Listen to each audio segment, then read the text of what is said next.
Recorte. Hola, pues mucho gusto. Bienvenidos a esta tercera clase muestra del segundo bloque de farmacología. El día de hoy vamos a ver esquizofrenia, que es un tema muy relacionado a lo que vimos la clase pasada sobre Parkinson, porque vamos a hablar mucho sobre dopamina y todas estas vías, ¿ok? Les pido una disculpa porque no había subido esta clase. Andaba en mi última semana, bueno, mi penúltima semana de clases, pero ya, estamos aquí y también pues espero que hayan tenido un muy buen, bueno, que hayan disfrutado su Halloween, su Día de Muertos, ¿no? Con su familia y todo, ¿vale? Bueno, pues vamos a comenzar, ¿ok? Entonces, primero vamos a empezar en la presentación. Son 5 fármacos los que vamos a ver el día de hoy. En realidad no son tan complicados, eh, pero bueno, vamos a ver que hay ciertas diferencias entre ellos que tienen que saberse bastante bien, ¿ok? Y también les incluye algunas cosas de la práctica de esquizofrenia, que ya saben que, pues bueno, eso también lo pueden llegar a preguntar, ¿ok? Y pues vamos a comenzar con un pequeño caso clínico que dice así. Entonces, Britney Spears fue internada por un brote psicótico y recibió haloperidol intramuscular como parte de su manejo. Días después, comenzó a presentar dificultad para el movimiento y temblor en reposo, así como una dificultad para realizar gestos durante los ensayos de baile.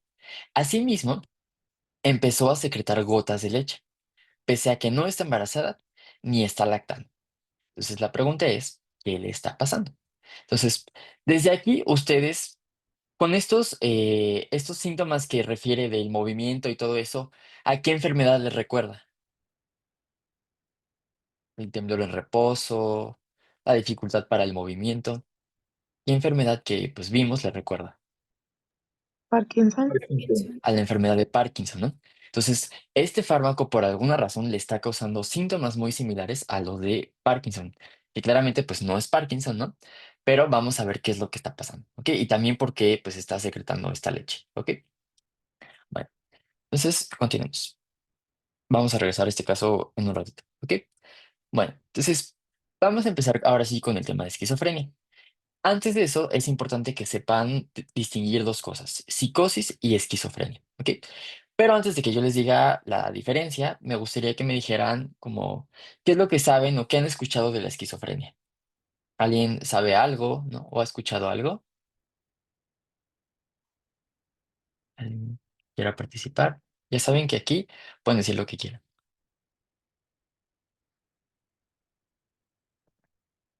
Si no, pues no se preocupen. Es una enfermedad, pues no tan frecuente, ¿no? Bueno, entonces vamos a ver aquí la diferencia entre estas dos. Entonces, no es lo mismo psicosis y esquizofrenia. Psicosis como tal podríamos decir que es un síndrome, ¿ok? Y ustedes saben que un síndrome pues se caracteriza por o es un conjunto de signos y síntomas, ¿ok?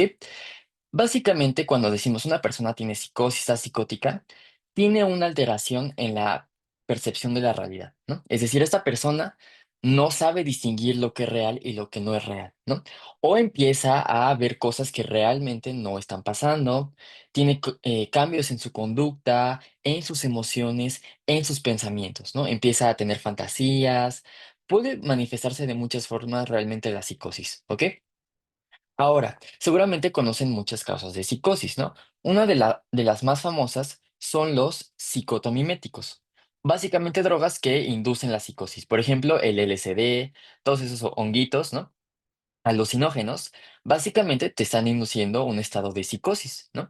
La ketamina, entre otras drogas que existen, ¿no? Por eso se les llama psicotomiméticos.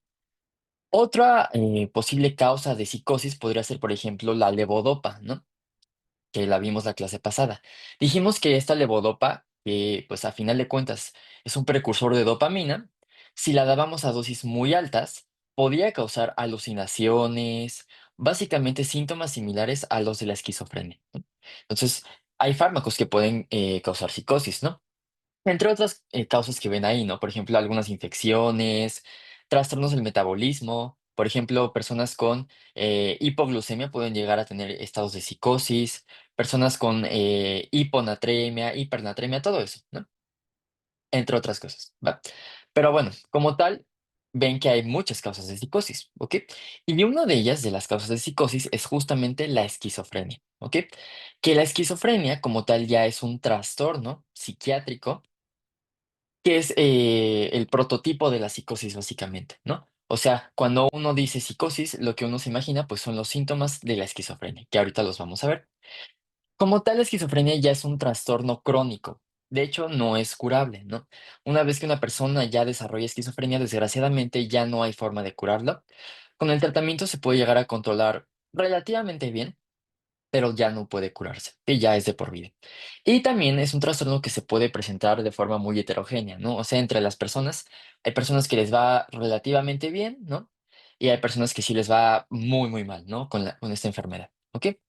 Entonces, ahorita vamos a ver los síntomas de esta enfermedad. Y bueno, nada más aquí como dato extra o dato curioso, les recomiendo que vean esta película si es que no la han visto nunca, se llama Psicosis de Alfred Hitchcock. Entonces, nada más aquí recuerden que pues no es lo mismo la psicosis y la esquizofrenia, ¿no? La psicosis es parte de la enfermedad que es la esquizofrenia, pero puede haber otras causas de psicosis como ya vimos, ¿ok? Ahora, algunos datos que tenemos que o tienen que saber sobre la esquizofrenia. Como les digo, no es una enfermedad tan frecuente, ¿no? Si lo, o bueno, probablemente no, yo no conozco a nadie con esquizofrenia, ¿no? Y probablemente ustedes tampoco. Pero si se ponen a pensarlo, si el 1% de la población tiene esquizofrenia, pues sí es algo, ¿no? O sea, no es cualquier cosa. Y esto lo podemos ver mucho, por ejemplo, en la calle, ¿no? ¿Cuántas personas no vemos ahí en situación de calle, ¿no? Que muchas veces decimos, no, pues es un drogadicto, ¿no? Pero a lo mejor no, ¿no? A lo mejor esa persona tenía un trabajo, tenía una familia, ¿no? Y llegó ahí por pues, por un trastorno mental, ¿no? Que no pudo controlar, ¿no? Es algo más frecuente de lo que uno pensaría. La esquizofrenia suele iniciar en la adolescencia o en jóvenes más o menos ahí de los 15 hasta los veintitantos años, ¿no? Y es un poquito, o antes se decía que era un poquito más frecuente en hombres. Hoy en día ya se sabe que realmente no hay diferencias significativas, ¿no? Ocurre tanto en hombres como en mujeres, pero en mujeres antes no se diagnosticaba tanto, ¿no? Porque les decían como de, ay, no, pues está loca, ¿no? Pero no lo diagnosticaban como tal, como esquizofrenia, ¿no? Entonces ya se sabe que pues muchas mujeres no fueron diagnosticadas adecuadamente, ¿no? Pero sí es importante que sepan esto, de que inicia por lo general en la adolescencia, ¿ok? Es muy, muy raro que un adulto mayor empiece con esquizofrenia, ¿no? Si empieza con síntomas así, a lo mejor es algo más como una demencia, ¿no? Por ejemplo, algo de Parkinson, Alzheimer, ¿no? Y si es en un niño, pues eso sería extremadamente raro, ¿no? Por lo general va a ser en adolescentes que va a empezar esta enfermedad, ¿ok? Ahora, ¿por qué ocurre la esquizofrenia? ¿No? La verdad es que no se sabe. Como muchas de estas enfermedades hay nada más teorías, ¿no? Pero realmente no se sabe. Lo que más está como aceptado es que justamente como empieza en esta etapa de la adolescencia, es básicamente un trastorno del neurodesarrollo. Es decir, estos niños o adolescentes, ¿no? Estaban bien en su infancia, o aparentemente. Pero ¿qué pasó? Durante la adolescencia ocurre un proceso que se llama poda sináptica. ¿Qué es esto de la poda sináptica? Imagínense que, pues ustedes tienen un jardín, ¿no? Obviamente, cada cierto tiempo lo tienen que estar podando, ¿no? Para que pues crezcan pues nuevas plantas, etcétera, ¿no? No puede estar así como empezó el jardín, ¿no? No puede quedarse así para siempre, ¿no? Tiene que estar podándose cada cierto tiempo, ¿no? Pues en la adolescencia pasa mucho esto de la poda sináptica, ¿no? Supongamos que ya se habían formado ciertas sinapsis, ¿no? En ciertas partes del cerebro, ¿no? Durante la infancia. Pues, se tienen que estar, digamos, transformando cada cierto tiempo, ¿no? Algunas sinapsis se deshacen, se crean nuevas sinapsis, ¿no? Todo el tiempo se está, digamos, pues transformando estas conexiones en nuestro cerebro, ¿no? Y por alguna razón, en estas personas con esquizofrenia, durante la adolescencia, pues estas conexiones se dan de forma anómala, ¿no? No se dan de forma adecuada y estas conexiones pues llevan a estos síntomas que ahorita vamos a ver. ¿Ok?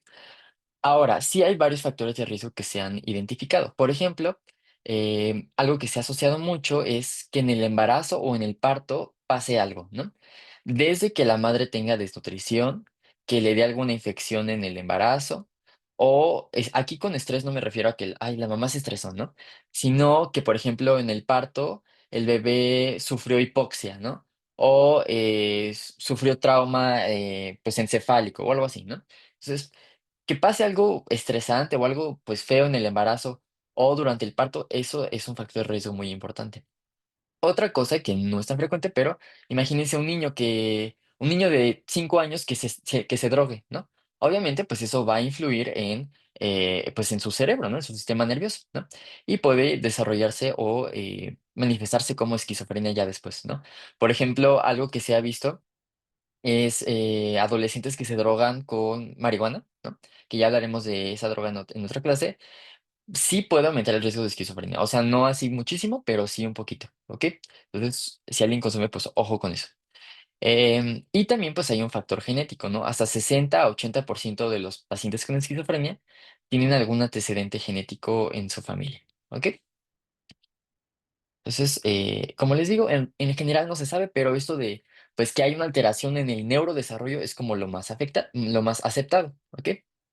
Ahora, yo les había dicho en la clase pasada que en la esquizofrenia básicamente pasa algo con la dopamina, ¿no? Y yo les dije, en la esquizofrenia hay un aumento de dopamina, ¿ok? Pero esto no es como tan cierto, o bueno, se los dije como así, muy simplista. En realidad lo que pasa es que en algunos lados en algunos lados del cerebro va a aumentar la dopamina y en otros va a disminuir. Entonces, como tal, hay una disfunción dopaminérgica, ¿no? En algunos lados aumenta, en otros disminuye. No es como en Parkinson, que ahí sí de plano, o sea, disminuye en la sustancia negra, ¿no? Aquí depende del lugar, qué es lo que va a pasar, ¿vale? Ahorita vamos a ver la fisiopatología, ¿ok? Pero bueno, ¿hay alguna duda hasta aquí con lo que llevamos de la esquizofrenia?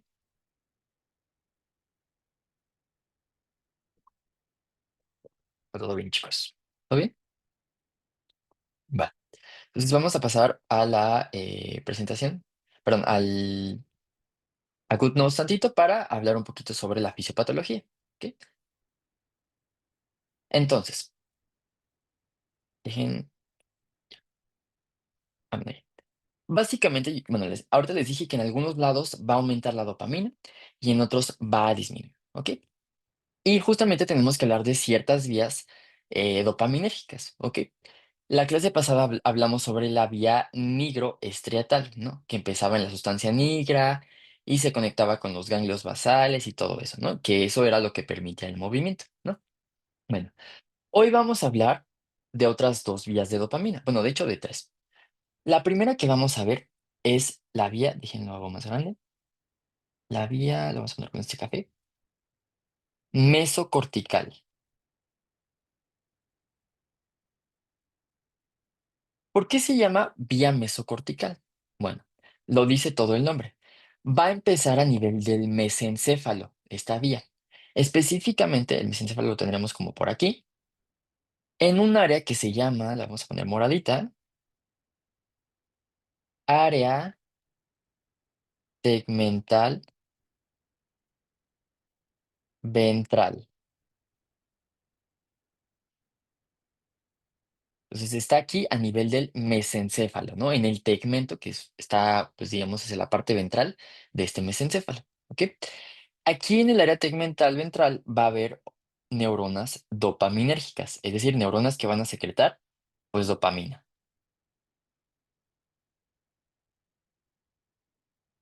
¿Y esa dopamina que secreten, hacia dónde va a ir? Bueno, si se llama vía mesocortical, ¿a dónde va a ir? Pues hacia la corteza, hacia la corteza cerebral. Principalmente hacia la corteza que está aquí en la región prefrontal.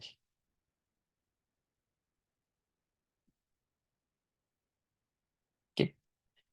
Entonces, vamos a dibujar aquí una flechita de que aquí esta dopamina que secreta el área tegmental ventral va a viajar hacia la corteza, principalmente hacia la prefrontal.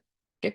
Ahora, ¿alguien sabe de qué se encarga la corteza prefrontal? ¿Alguien ha escuchado de qué se encarga esta corteza? Es el área del juicio. Muy bien, es el área del juicio, por ejemplo.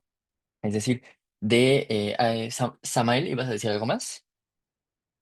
Ah, que también tiene que ver con la regulación emocional y la modulación de la conducta, ¿no?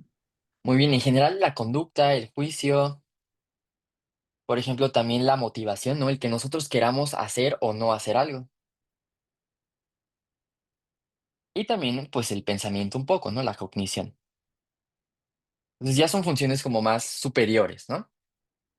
Que, pues, solamente el ser humano tiene, ¿no? Los animales las tienen o muy poco desarrolladas, ¿no? Ahora, ¿qué va a pasar en esta vía mesocortical? Bueno, pues va a haber una disminución de dopamina.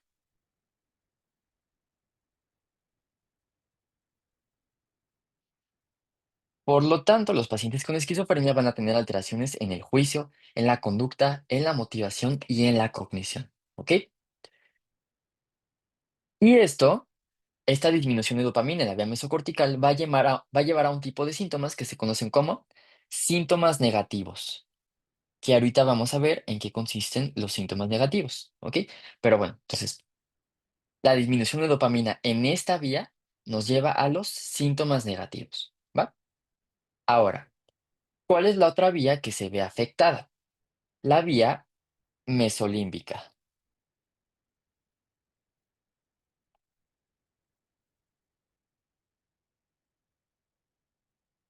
Esta vía, como dice su nombre, también empieza a nivel del mesencéfalo, justamente igual aquí en el área tegmental ventral, igual por esas neuronas dopaminérgicas.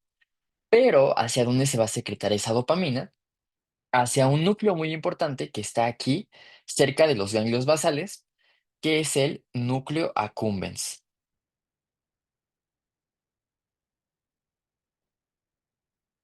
¿no? Entonces, de aquí del área tegmental ventral se secreta la dopamina hacia ese núcleo accumbens, ¿ok? Y esa es básicamente la vía mesolímbica, ¿ok?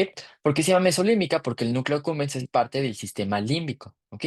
El sistema límbico se encarga de las emociones, de los circuitos de recompensa. Esto lo vamos a ver en otra clase, pero básicamente los circuitos de recompensa es, por ejemplo, cuando te gusta hacer algo, ¿no? Secretas dopamina. Y esa dopamina favorece que lo hagas cada vez más, y así, ¿no? Y por ejemplo, esto se ve involucrado en que uno se vuelva adicto a cierta cosa, ¿no?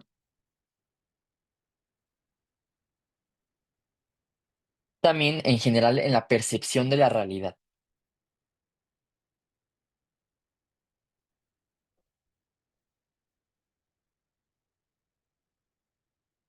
Y justamente los pacientes con esquizofrenia van a tener una alteración igual en esta vía. Pero aquí lo que va a ocurrir es lo contrario, va a haber un aumento de dopamina.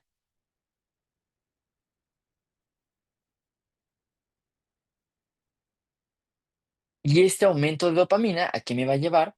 A los llamados síntomas positivos. Principalmente por esto que vemos aquí, ¿no? Si esta vía se ve afectada, va a haber una alteración en cómo estos pacientes perciben la realidad, ¿ok? Por esta dopamina que está aumentando, ¿no? Por ejemplo, ahorita lo vamos a ver, las alucinaciones y todo esto, ¿ok? Entonces, en la vía mesocortical hay una disminución de dopamina, en la mesolímbica hay un aumento, ¿ok? Y, pues bueno, justamente, no solamente disminuye la dopamina en la vía mesocortical, sino que también disminuye la expresión del receptor D1, ¿ok? En la vía mesocortical. En cambio, en la vía mesolímbica no solamente aumenta la dopamina, sino que aumenta la expresión del receptor D2, ¿ok? Entonces eso también anótenlo, los receptores involucrados, ¿ok? Ahora, se ha visto que no es tan sencilla esta enfermedad, no es como que, pues la dopamina se descompuso y ya, ¿no? Sino que otras cosas se llegan a ver afectadas, pero esto no está como tan bien estudiado todavía, ¿no? O no se sabe cómo puede influir eso en el tratamiento, por ejemplo, ¿no? Por ejemplo, se ha visto que en la esquizofrenia en general hay un aumento en el glutamato, que el glutamato, recuerden que es excitador, ¿no? Y hay una disminución en GABA, que es inhibidor. Algo parecido a lo que pasa en la esquizofrenia, ¿no? En este caso, esta excitación no se va a representar como, o no se va a manifestar como una convulsión, sino como las alucinaciones, delirios y todo eso, ¿ok? Pero bueno, esto, o sea, para efectos del DEPA o así como que no es tan importante, y son solamente teorías que también se ha visto. Y también se ha visto que hay alteraciones en la serotonina,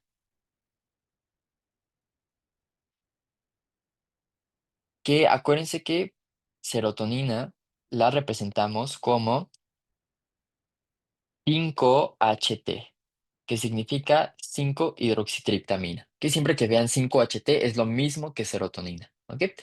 Y esto sí tiene repercusiones o implicaciones en el tratamiento, porque va a haber ciertos fármacos que actúen sobre receptores de serotonina, ¿ok? Aquí no es que como tal ni aumente ni disminuye la serotonina, pero en general se ha visto que hay alteraciones, ¿ok? Y les digo, esto sí va a tener una implicación en algunos fármacos que actúan sobre estos receptores, ¿ok? Entonces, en resumen sobre la fisiopatología, la vía mesocortical pues se va a inhibir o va a estar menos activa porque está disminuyendo la dopamina. Y eso me lleva a los llamados síntomas negativos, ¿ok? Que tienen que ver con el juicio, la conducta, la motivación, la cognición, ¿ok? En cambio, la vía mesolímbica va a estar pues activada, ¿no? Por un exceso de dopamina. Y eso me lleva a los llamados síntomas positivos, ¿no? En los cuales hay una percepción de la realidad, ¿ok? Y además, en general, hay alteraciones de la serotonina, ¿ok? ¿Dudas con la fisiopatología de la esquizofrenia? ¿Algo que quieran que repita? Todo bien, chicos. ¿Todo bien? Pasemos de nuevo a la presentación. Entonces, vamos a ver ahora sí el cuadro clínico, ¿ok? Entonces, yo les dije que hay síntomas positivos y síntomas negativos, ¿ok? Ahorita vamos a ver en qué consiste cada uno, ¿ok? Pero bueno, el diagnóstico de la esquizofrenia básicamente es clínico, ¿ok? Y básicamente lo hacen pues los psiquiatras, ¿no? Uno como médico general puede, sí, más o menos sospechar de, no, pues este paciente como que ahora sí que tiene algo en la cabeza, ¿no? Está mal. Y a lo mejor puede ser esquizofrenia u otra cosa, ¿no? Entonces, el diagnóstico como tal, pues lo hacen los psiquiatras, ¿no? Y el tratamiento también lo hace un psiquiatra, ¿no? Pero nosotros, pues sí podemos medio identificar y referir, pues al psiquiatra si encontramos un paciente sospechoso. Básicamente, el diagnóstico se basa en los criterios de este manual, que es la Biblia de la psiquiatría. Si a alguien le interesa la psiquiatría, pues se van a tener que aprender este libro completito, ¿no? Que es el DSM-5, ¿ok? Aquí les puse pues la cruz de que es la Biblia, ¿no? Y básicamente para que uno pueda diagnosticar esquizofrenia, tiene que haber mínimo un síntoma positivo. Ahorita vamos a ver cuáles son.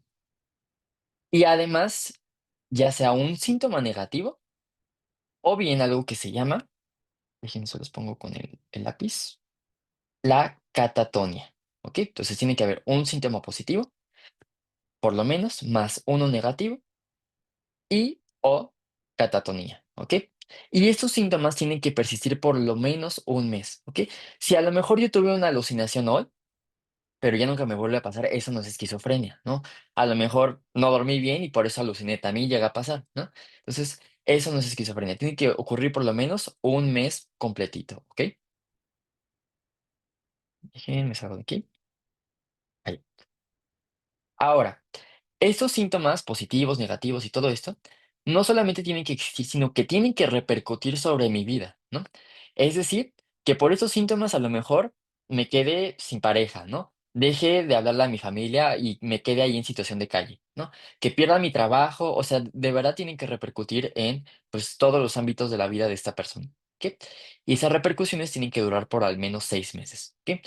Porque si no, tampoco cumple con criterios de esquizofrenia. Ahora sí, vamos a ver en qué consisten los síntomas positivos, también llamados síntomas flóridos. Como les dije, en estos hay una alteración de la realidad. ¿Ok? Uno de ellos son los delirios. ¿Ok? Los delirios básicamente consiste en que yo creo algo, ¿no? Yo afirmo algo que no está basado en la realidad, ¿no? Algo totalmente, pues, fantasioso, ilógico, irreal, ¿no? Incluso aunque me den pruebas de que eso no es real, yo lo sigo creyendo. Por ejemplo, imagínense que yo creo que soy el crush de AMLO, ¿no? Y yo juro que él está enamorado de mí, ¿no? Y que se quiere casar conmigo. Claramente, pues eso es falso, ¿no? O sea, ni siquiera me conoce, ¿no? Y aunque la gente me diga, no, pues es que, o sea, estás loco, eso no puede ser, ¿no? Yo lo juro y lo sostengo, ¿no? Ese es un ejemplo, pero hay muchos tipos de delirios, ¿no? Delirio de persecución, ¿no? Creo que alguien me está vigilando, que alguien me quiere matar, ¿no? Que la CIA me está espiando. Delirio de grandeza, ¿no? Me creo un genio, me creo el dios del mundo, pues eso tampoco es real, ¿no? Y así hay muchos delirios que pueden existir, ¿no? Este es uno de los síntomas positivos que pueden tener estos pacientes. Sí, José Carlos. Sí, me confundí un poquito respecto a cómo diagnosticar a la esquizofrenia. Mencionó que se tiene que tener al menos un síntoma positivo y uno negativo o catatonia durante al Ujú. menos un mes, pero no entendí esa parte de la repercusión por mínimo 6 meses. Ah, claro. O sea, a lo mejor, supongamos que yo tuve este síntoma positivo, el síntoma negativo por un mes. Pero eso no influyó en mi vida de manera negativa, ¿no? A lo mejor, pues, estuve bien, no perdí mi empleo, no repercutió en mi vida laboral, en mi vida personal, ¿no? En mis relaciones sociales. Entonces, no sería esquizofrenia, ¿okey? O sea, tiene que haber estos síntomas por al menos un mes, pero las repercusiones tienen que durar por al menos 6 meses, ¿sí? Y o sea, no es raro, ¿no? O sea, muchas veces aunque el cuadro haya durado, no sé, 1 o 2 meses, ¿no? De estos síntomas, las repercusiones, pues, son ya a largo plazo, ¿okey? Y por lo general estos síntomas, o sea, no van a ser un mes. Si ya empieza con los síntomas de esquizofrenia, ya, pues, ya va a ser para toda la vida, ¿okey? No sé si quedó un poquito más claro. Sí, doctor, muchas gracias. Vale. Entonces, les decía, de cualquier forma, o sea, esto del diagnóstico yo se los doy como, pues, para que les sirva en algún momento para la clínica, ¿no? Por ejemplo, cuando yo en psiquiatría, pero, pues, en el EPAM no les van a preguntar eso honestamente, ¿okey? Ahora, bueno, regresando a los síntomas positivos, les decía que pues están los delirios, ¿no? Que ya les puse varios ejemplos. Son esas creencias que los pacientes tienen a pesar de que claramente pues son irreales, ¿ok? Y en segundo lugar tenemos las alucinaciones, que son el síntoma más frecuente y por el cual pues se suele diagnosticar esta enfermedad, ¿no? Y pueden ser de cualquier tipo, ¿no? Auditivas, visuales, ¿no? Que el paciente empiece a ver algo, ¿no? Una sombra, que empiece a oír voces, que empiece a oler cosas cuando no hay nada ahí alrededor de él. De cualquier sentido puede estar afectado, ¿ok? ¿Cómo definimos a las alucinaciones? Como experiencias sensoriales a pesar de que no haya un estímulo. Es decir, en la habitación a lo mejor no hay nadie, ¿no? Estoy en mi cuarto solito, pero yo veo una sombra, ¿no? O yo veo a una persona, o veo a mi mamá cuando ya, pues mi mamá ya hasta falleció, ¿no? Eso sería una alucinación, ¿ok? Las más frecuentes son las auditivas, ¿no? Seguramente han escuchado que sus pacientes, por ejemplo, escuchan voces, ¿no? Que hay una voz que incluso estas voces suelen ser como voces que los ofenden, ¿no? A los pacientes, ¿no? Por ejemplo, les dicen: "Eres un inútil, no sirves para nada". Obviamente, estas voces incluso les dicen como: "Mátate", cosas así, ¿no? O incluso también les llegan a decir que les hagan daño a otras personas, ¿no? A veces no son voces como tal, solamente son como ruidos extraños, como susurros, ¿no? Pero bueno, esas son por mucho las más comunes, las alucinaciones auditivas, ¿ok? Pero cualquier, sentido puede verse afectado, ¿ok? Y el tercer síntoma positivo que vemos es un pensamiento y un habla desorganizado. ¿A qué se refiere esto? Básicamente, la forma en la que piensan y hablan estos pacientes no es la misma a las de una persona normal, ¿no? A esas personas como que les cuesta pensar, por ejemplo, les cuesta pensar en cosas abstractas, ¿no? Conceptos abstractos, como que no los pueden entender, no lo comprenden, ¿no? Y eso se nota mucho en la forma en la que hablan, ¿no? Hablan de una forma lenta, como pues sí, una forma como tonta o infantil, ¿no? Que no corresponde a la de su edad o a la de su estado del desarrollo, ¿ok? Entonces, cuando piensen en síntomas positivos, recuerden que hace referencia a los delirios, a las alucinaciones y al pensamiento y habla desorganizado, ¿ok? Se llaman positivos porque aquí es donde hay una alteración de la realidad, ¿no? Y es lo que más pensamos cuando decimos, no, pues alguien está loco, son los síntomas positivos básicamente, ¿ok? Ahora, tenemos unos síntomas negativos, que son las famosas 5 As, ¿ok? Vamos a ver una por una. El primer síntoma negativo es el afecto aplanado. Básicamente, como ven esta carita, ¿no? Si estos pacientes es como si no sintieran nada, ¿no? Les pasa algo bueno, no reaccionan. ¿Les pasa algo malo? Probablemente tampoco reaccionan, ¿no? Básicamente es como si no sintieran nada, ¿no? Y estos síntomas negativos muchas veces se confunden con depresión, ¿no? Dicen, no, pues es que el paciente está deprimido, está triste. Pero no, no es que esté deprimido, o sea, sí puede estar deprimido aparte, pero no. Estos síntomas son parte de la propia esquizofrenia, ¿ok? Se les llama síntomas negativos justamente por esto, ¿no? Porque todas estas funciones de, pues, el pensamiento, de la regulación emocional están hacia abajo, ¿no? Entonces, siempre que piensen en síntomas negativos, piensen que son síntomas parecidos a los de la depresión, ¿ok? Entonces, el afecto aplanado se refiere a eso, que no sienten nada, ni bueno ni malo. Luego tenemos a la abulia, que significa básicamente que esos pacientes no quieren hacer nada, ¿no?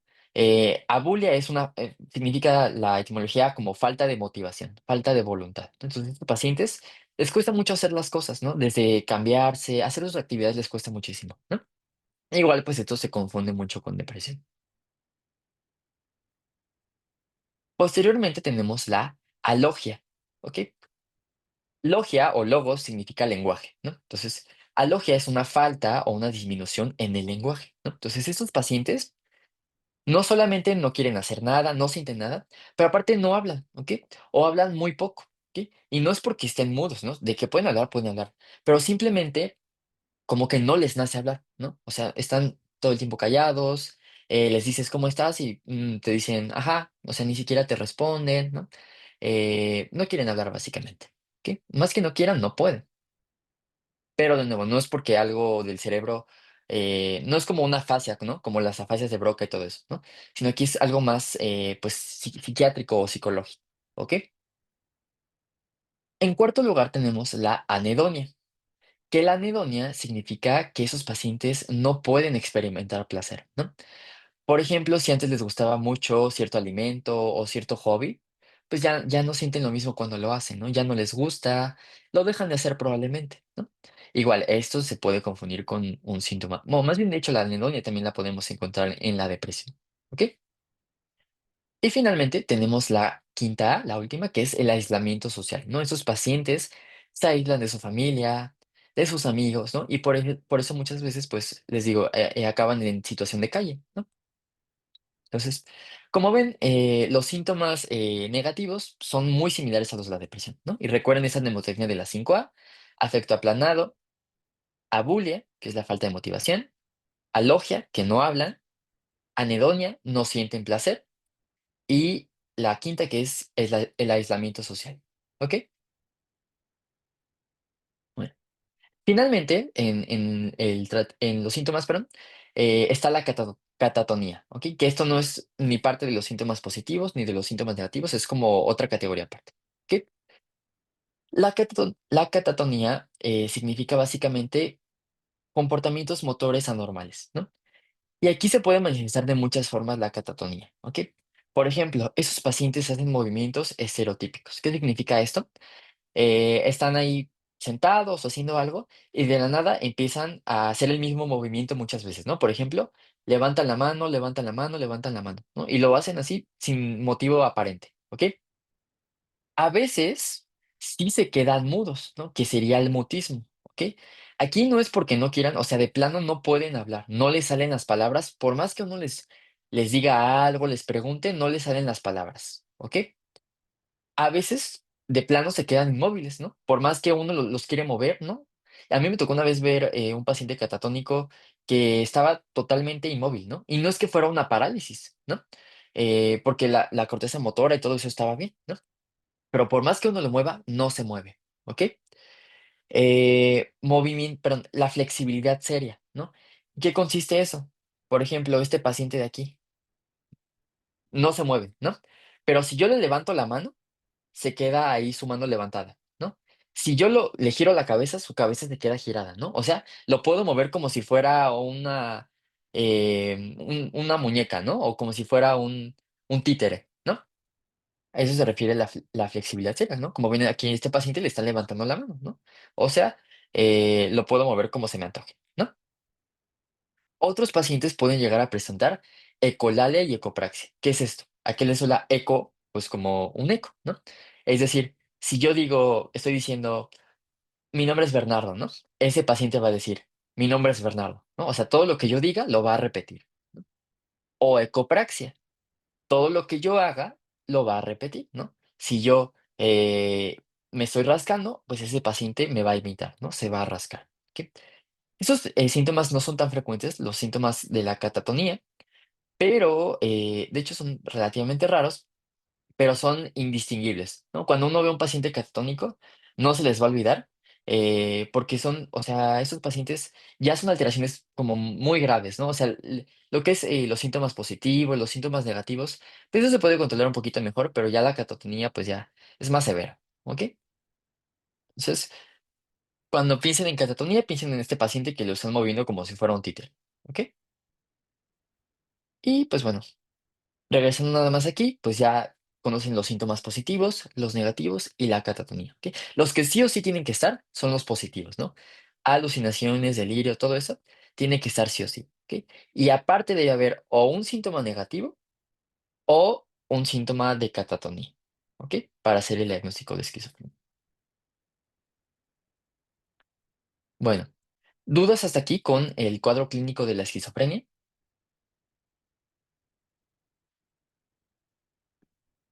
¿O todo bien, chicos? Como les digo, o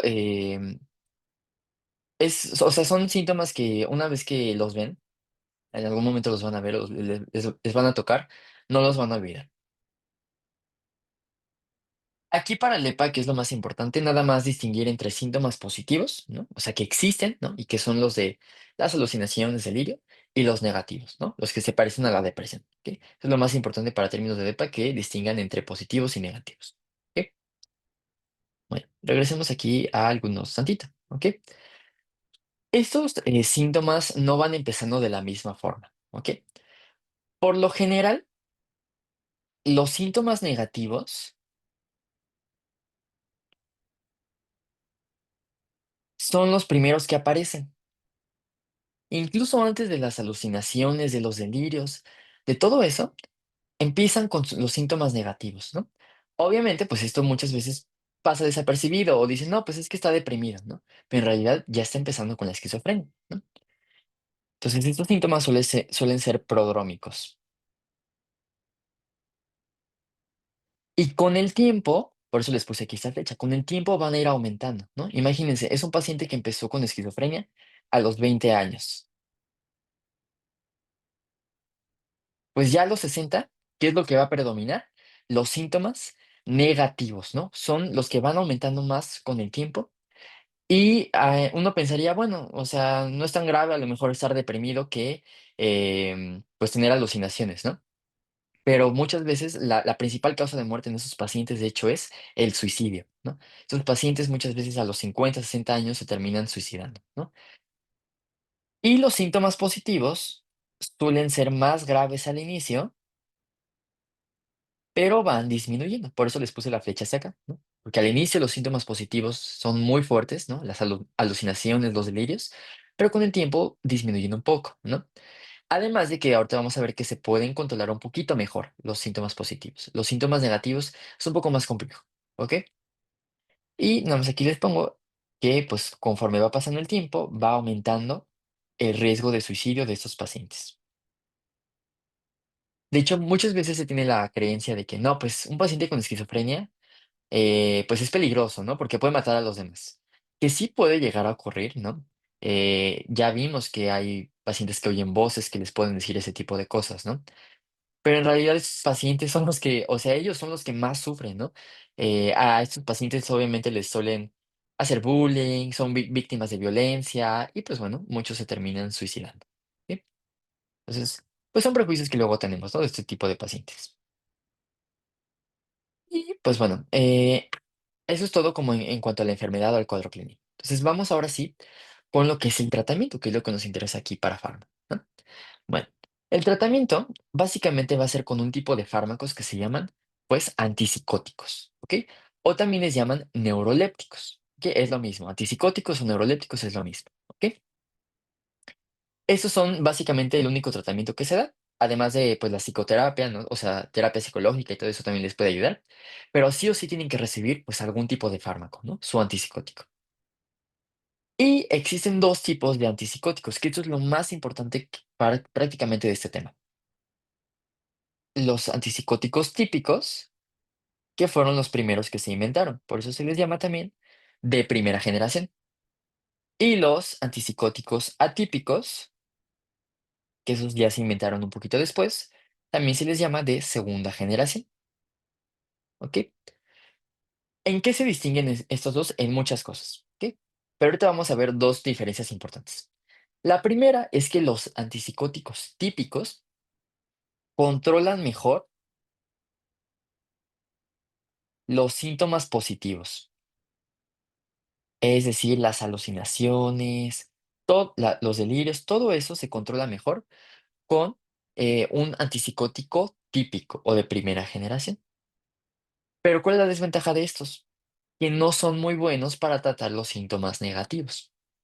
En cambio, los atípicos que se inventaron después se encontraron que eran mejores para tratar los síntomas negativos, o sea, los tipo depresión. ¿Ok? Y uno diría, bueno, pues entonces le doy uno típico y uno atípico, ¿no? Para tratar pues ambos. Pero esto desgraciadamente no se puede, ¿no? Porque si viéramos los dos, habría muchas interacciones para empezar y mayor riesgo de efectos adversos. Entonces no se dan juntos. Le damos o uno típico o uno atípico. ¿De qué depende qué le vamos a dar al paciente? Pues de qué síntomas predominen, ¿no? Hay pacientes que, les digo, van empezando con la enfermedad apenas, ¿no? Y predominan sobre todo los síntomas de tipo positivo. Entonces le doy, pues un antipsicótico típico. Ya a un paciente adulto mayor que ya tiene más que nada síntomas negativos, pues mejor le doy uno atípico. Entonces de eso depende mucho, ¿ok? O a veces le dejo por un rato un antipsicótico típico y luego ya le dejo uno típico. Les digo, ahí hay muchas combinaciones que se pueden hacer, ¿ok? Pero pues solamente deben recibir un fármaco, ¿ok? Y como les digo, pues en general el tratamiento de la esquizofrenia es de por vida, ¿no? O sea, esto ya lo van a tener por toda la vida prácticamente. En general, estos fármacos empiezan a hacer efecto en horas. O sea, desde que yo le doy el fármaco, en unas horas ya hay un poquito de efecto, pero en general ya un efecto considerable es a partir de las 4 semanas. ¿Ok? Entonces, eso importante que lo tengan presente, que es ya a las 4 semanas que el efecto empieza a ser más notorio. ¿Ok? Y bueno. ¿Qué antipsicóticos típicos tenemos? Tenemos primero que nada a la clorpromacina, que esa no está en su temario, pero bueno, esas se las menciono porque fue el primer antipsicótico de la historia que se inventó. Y el que sí está en su temario, que es el haloperidol.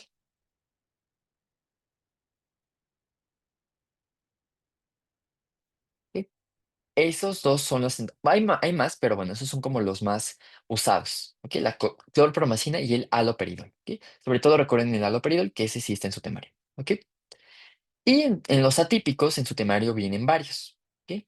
Les digo, igual hay más, pero esos son los que se tienen que aprender. Primero tenemos a la risperidona, está la clozapina, la olanzapina y la quetiapina. Esos son los cuatro que vienen en su temario. Está fácil porque en su temario solamente viene uno típico. ¿Ok? Por eso es el que casi siempre les preguntan, ¿no? Les ponen, es un paciente que tiene más síntomas positivos, ¿no? Que tiene alucinaciones, delirio. ¿Qué fármaco le podemos dar para estos síntomas positivos? Y la respuesta sería, pues, haloperidol, ¿no? O les dicen de plano, es un antipsicótico típico. La respuesta sería haloperidol. Entonces, este apréndanselo, porque, pues, este es digamos, el hermanastro feo, ¿no? El que, pues, esa parte, ¿no? Y todos estos son atípicos, ¿va? Bueno, vamos a continuar. Si tienen alguna duda, me dicen, ¿vale? Ahora, tenemos que hablar sobre el mecanismo de acción de los antipsicóticos típicos, porque esa es otra diferencia importante, ¿ok? Se lo resumo. Básicamente, los antipsicóticos típicos son antagonistas de receptores de dopamina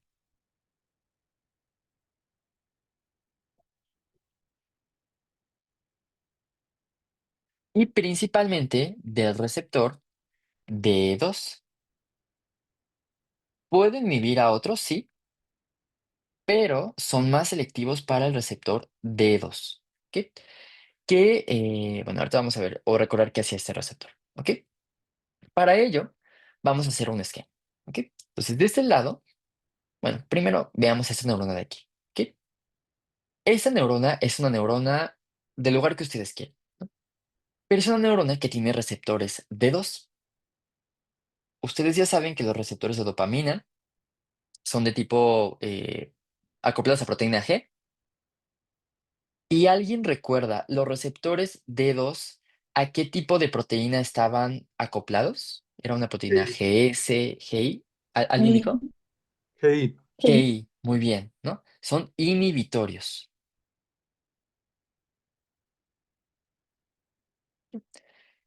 Entonces, de forma normal, este receptor está acoplado a la proteína GI, ¿no? Y pues ya vimos que estos receptores participan en muchas vías, ¿no? Por un lado, ya dijimos, existe la vía mesolímbica.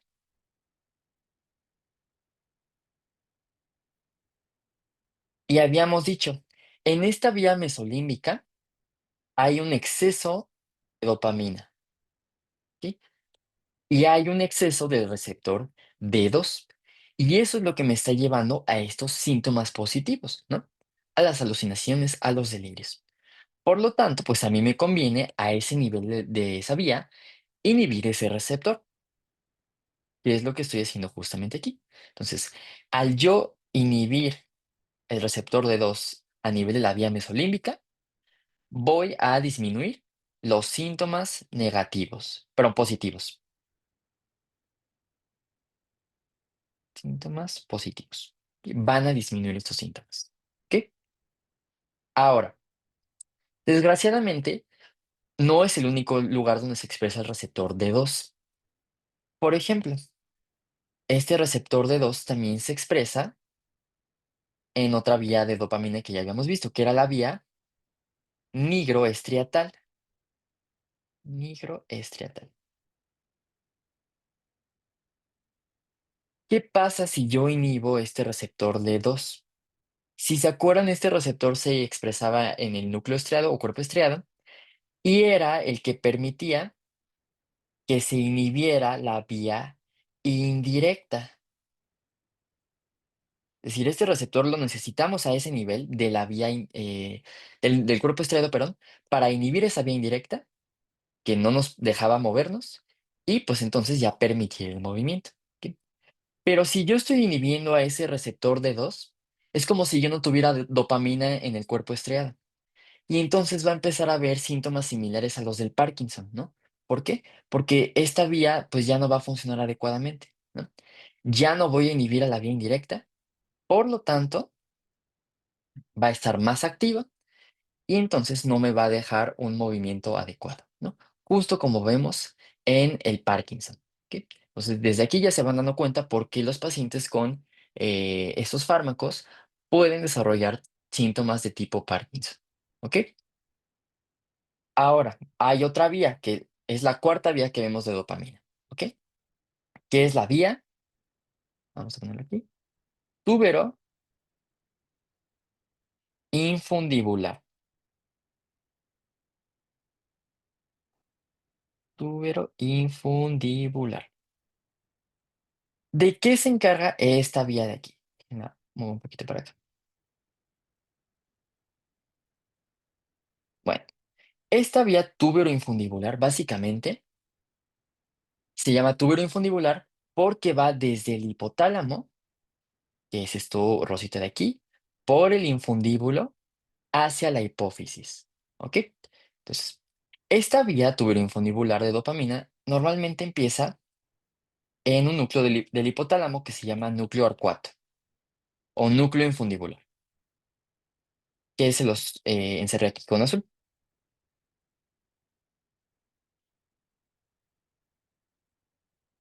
Ese núcleo consiste en un grupo de neuronas que también secretan dopamina. Son igual, neuronas dopaminérgicas.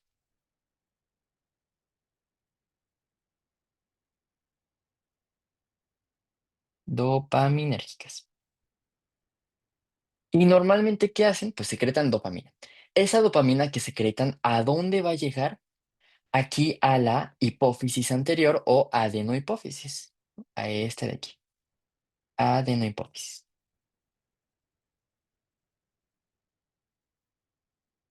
Entonces, esas neuronas secretan dopamina. Esta dopamina la vamos a poner con verde. Llega aquí a la hipófisis. ¿Ok? Y aquí en la hipófisis, en la adenohipófisis, se va a expresar igual el receptor D2. ¿Ok? De forma normal, la adenohipófisis, pues si ustedes recuerdan, secreta muchas hormonas. ¿Ok? ¿Alguien recuerda qué hormona secreta la adenohipófisis? Bueno, es que son varias, ¿no? Dependiendo de las células, era la LH, FSH, GNRH, no es cierto, ese es el hipotálamo. Pero también eran las lactotropas, secretaban la lactotropa, creo que era, no, Se la, llama prolactina, La ajá, prolactina. la prolactina, sí, la prolactina. entre Y más, otras. Muy bien. ajá, Sí, no te preocupes, sí. Justamente la que quería que mencionaran era la prolactina, ¿no? Entonces, de forma normal, la adenohipófisis secreta muchas hormonas, pero la que más nos interesa es la prolactina.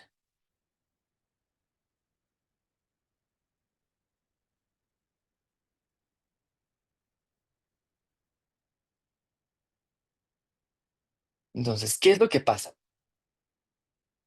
¿Alguien recuerda qué era o cuál es la función de la prolactina? La producción de leche. Muy bien, la producción de leche, ¿no?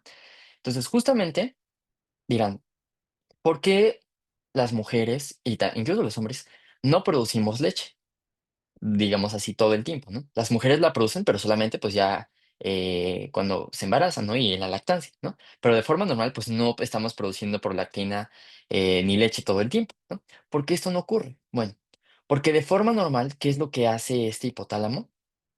Estas neuronas dopaminérgicas van a liberar dopamina hacia la adenohipófisis y esto va a inhibir la secreción de prolactina. Entonces, la dopamina es un estímulo inhibitorio para que se secrete prolactina. ¿Ok? Entonces, de forma normal, gracias a esta dopamina, no secretamos prolactina todo el tiempo. Entonces, ¿qué pasa? Si yo inhibo este receptor D2, pues también lo inhibo a nivel de esta vía, de la vía tuberoinfundibular. Entonces, como ya no sirve este receptor o se está inhibiendo, entonces la adenohipófisis se vuelve loca, ¿no? Empieza a secretar prolactina eh, como se le da la gana, ¿no? Y este aumento de prolactina es lo que va a explicar por qué esos pacientes, pues literalmente les empieza a salir leche. E incluso a hombres les empieza a salir leche o les da ginecomastia, ¿no? Sus pechos, sus mamas empiezan a aumentar de tamaño, ¿no? Aunque sea una mujer que no está embarazada, no está lactando, o también incluso en hombres, ¿ok? Entonces, este aumento de prolactina es porque se pierde esta inhibición por medio de la dopamina, ¿ok? Entonces ya se van dando cuenta de, pues, por qué se van dando estos efectos adversos, ¿ok? Bueno, ahora, aquí tenemos otro esquema de otra neurona. Esta neurona de acá de la izquierda es una neurona dopaminérgica, es decir, una neurona que secreta, pues, dopamina, ¿no? Entonces aquí tiene la dopamina dentro de sus vesículas, ¿no? Ya sabemos que, pues, secreta la dopamina cuando, pues, recibe un potencial de acción, entra el calcio y se liberan las vesículas, ¿ok? Ahora, esta dopamina pues tiene que ser regulada. ¿Por qué? Si se está liberando en exceso, ya sabemos que las neuronas tienen una forma de detectar esto, ¿no? Que son los autoceptores presinápticos o receptores de retroalimentación negativa. ¿Ok? Y en el caso de las neuronas dopaminérgicas, creo que ya les había mencionado que el receptor presináptico era el D2. Entonces, ¿qué es lo que pasa cuando hay un exceso de dopamina? ¿No? Pues esta neurona reconoce que ya se está pasando de lanza, ¿no? Gracias a que la dopamina se une a este receptor de 2. ¿Y qué hace la neurona en respuesta a eso? Pues dice, bueno, le voy a bajar un poquito a esta secreción de dopamina, ¿no? Voy a bajarle, ¿no? Porque ya me estoy pasando. Eso ya lo vimos la clase pasada. Bueno, cuando yo inhibo los receptores B2, no solamente los inhibo en estas vías, sino que también los inhibo en las propias neuronas dopaminérgicas. ¿Ok? Entonces, piénsenlo así. Si yo inhibo a este receptor D2 a nivel presináptico, se pierde esta regulación, ¿no? Ya no va a haber esta regulación. Por lo tanto, las neuronas pues se vuelven locas, por así decirlo, ¿no? O sea, empiezan a secretar más dopamina, ¿ok? Porque al inhibir ese receptor ya no hay esa regulación. Pero esto puede ser, pues bueno, ¿no? Porque a mí me conviene que en ciertos sitios haya más dopamina, ¿no? Por ejemplo, en la vía mesocortical. Dijimos, ahí hay una disminución de esta dopamina. ¿Sí? Y a mí me conviene que aumente en ese sitio la dopamina para que, pues, desaparezcan los síntomas negativos. ¿Sí?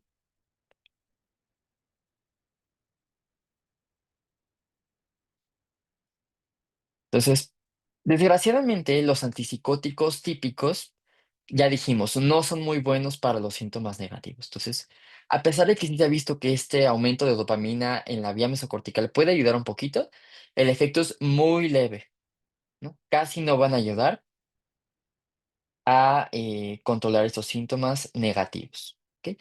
Principalmente van a ayudar con los positivos al inhibir al receptor D2 en la vía mesolímbica. ¿Ok? Entonces, esto de aquí que vemos es el principal efecto de los antipsicóticos típicos. Acá estamos viendo sus efectos adversos al inhibir a este receptor en la vía tuberoinfundibular y en la nigroestriatal. ¿Ok? Es lo principal que quiero que se acuerden. ¿Ok? Ahora, justamente esto que vimos ahorita de los receptores y todo eso, pues explica los principales efectos adversos. Ya dijimos uno, la hiperprolactinemia, un exceso de prolactina. Hiperprolactinemia. ¿Cómo se va a manifestar eso en el paciente? Ya dijimos, desde hay pacientes que tienen ginecomastia, ¿no?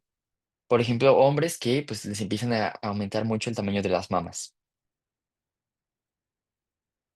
Galactorrea, o sea que empiezan a secretar leche ya de plano, igual, hombres o mujeres. Y en las mujeres, no solamente, seguramente han escuchado que cuando una mujer está lactando, no se puede quedar embarazada, ¿no? Esto es cierto, ¿no? En este periodo de lactancia hay amenorrea, ¿no? No menstruan, ¿no? Y no pueden fecundar en ese momento, ¿no? Entonces, en las mujeres, debido a este exceso de prolactina que se está secretando, pueden quedar con amenorrea o ya de plano con infertilidad.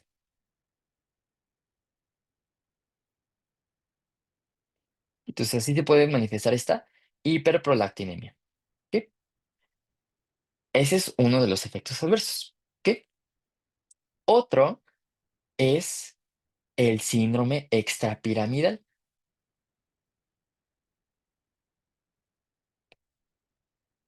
¿Por qué se llama síndrome extrapiramidal? Porque va a haber alteraciones motoras en otras vías que no es la vía piramidal, ¿no? Por ejemplo, ya dijimos la vía nigroestriatal, ¿no? Y eso va a explicar por qué los pacientes que toman ese tipo de fármacos pueden desarrollar parkinsonismo, que no es Parkinson como tal, pero son síntomas similares. Y ahorita vamos a ver otras alteraciones motoras además del parkinsonismo, no es la única. Hay otras vías que se ven afectadas, por eso se llama en general extrapiramidal, ¿no? Porque abarca muchas vías que no son la vía piramidal. ¿Ok? Pero bueno, ahorita regresamos a esto. ¿Ok? Y además de este síndrome extrapiramidal o síntomas motores, puede haber algo llamado síndrome neuroléptico maligno, y ya se los había mencionado por ahí, en la clase de Parkinson. ¿Alguien recuerda en qué consistía el síndrome neuroléptico maligno o recuerdan qué era más o menos?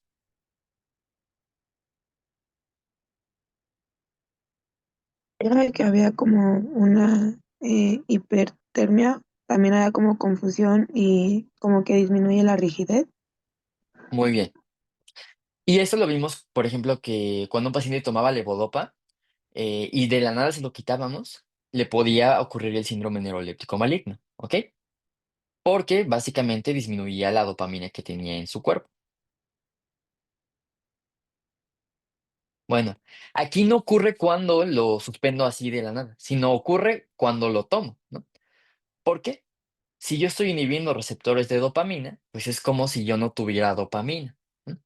Entonces se va a manifestar de la misma forma. Ya habíamos dicho, hipertermia, confusión. Algunos pacientes tienen, por ejemplo, rigidez, alteraciones del sistema nervioso autónomo.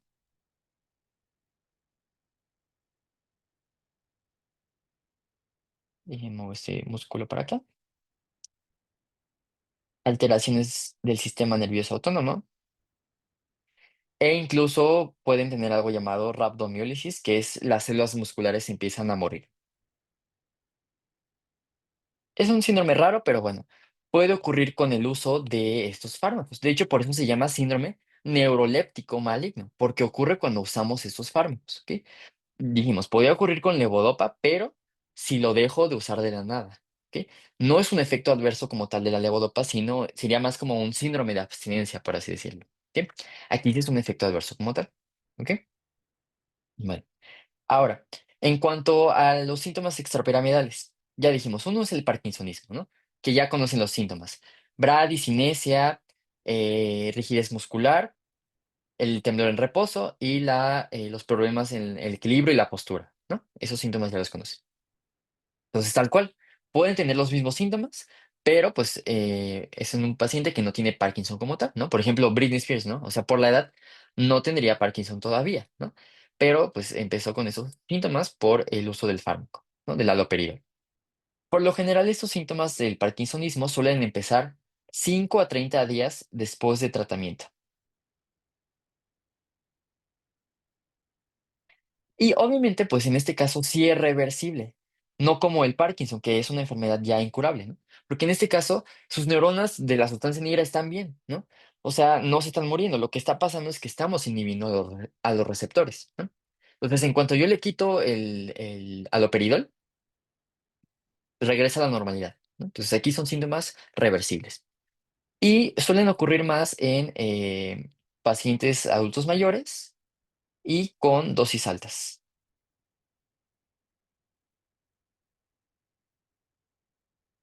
y altas dosis.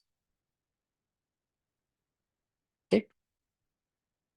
Pero bueno, ese es uno de los muchos o de las muchas manifestaciones que puede tener el síndrome extrapiramidal. Otra es la llamada acaticia. Acaticia significa básicamente inquietud muscular. Entonces, esos pacientes no se pueden quedar quietos, ¿no?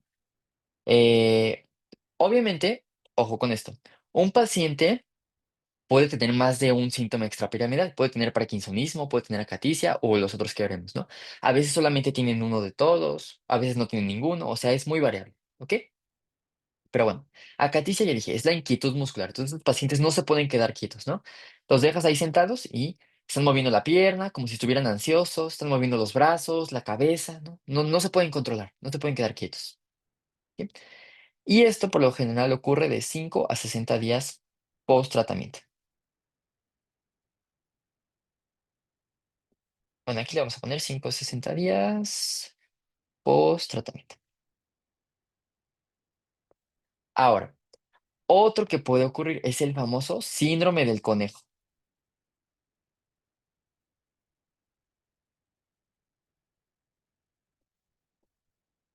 ¿En qué consiste el síndrome del conejo? Ahorita vamos a ver un video, pero se llama síndrome del conejo porque los pacientes literalmente pareciera que fueran un conejito, ¿no? De cómo están moviendo la boca y los dientes. ¿Sí? Entonces es un temblor a nivel de la boca.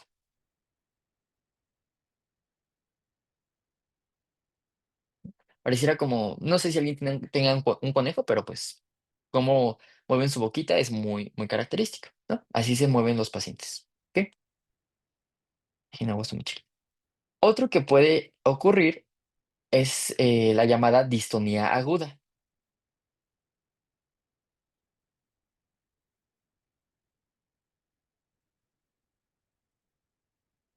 La distonía, básicamente, son pacientes que sus músculos se contraen de forma involuntaria, ¿no?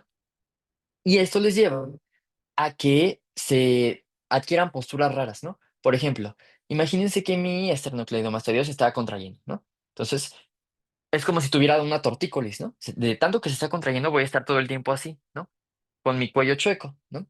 O a lo mejor es un músculo de, no sé, del manguito rotador, de donde se les ocurra, ¿no? A veces músculos de la expresión facial que generan que pues tengan expresiones faciales extrañas, ¿no? Pero importante, esto va a ocurrir de forma aguda y por eso se llama distonía aguda. Entonces, la distonía aguda son contracciones musculares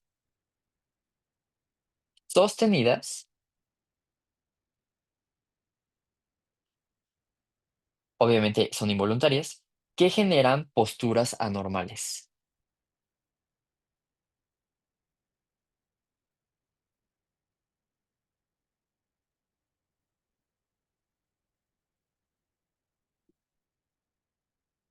Y esto suele ocurrir, ya dijimos, de forma aguda, más o menos 1 a 5 días después de que empezó con el tratamiento antipsicótico. Esto es también un poquito más frecuente en jóvenes, la distonía aguda.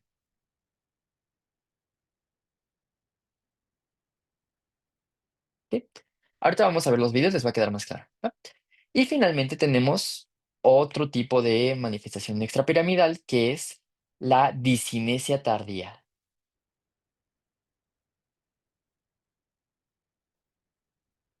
que se parece un poco a lo que veíamos con las discinesias de levodopa. ¿Ok?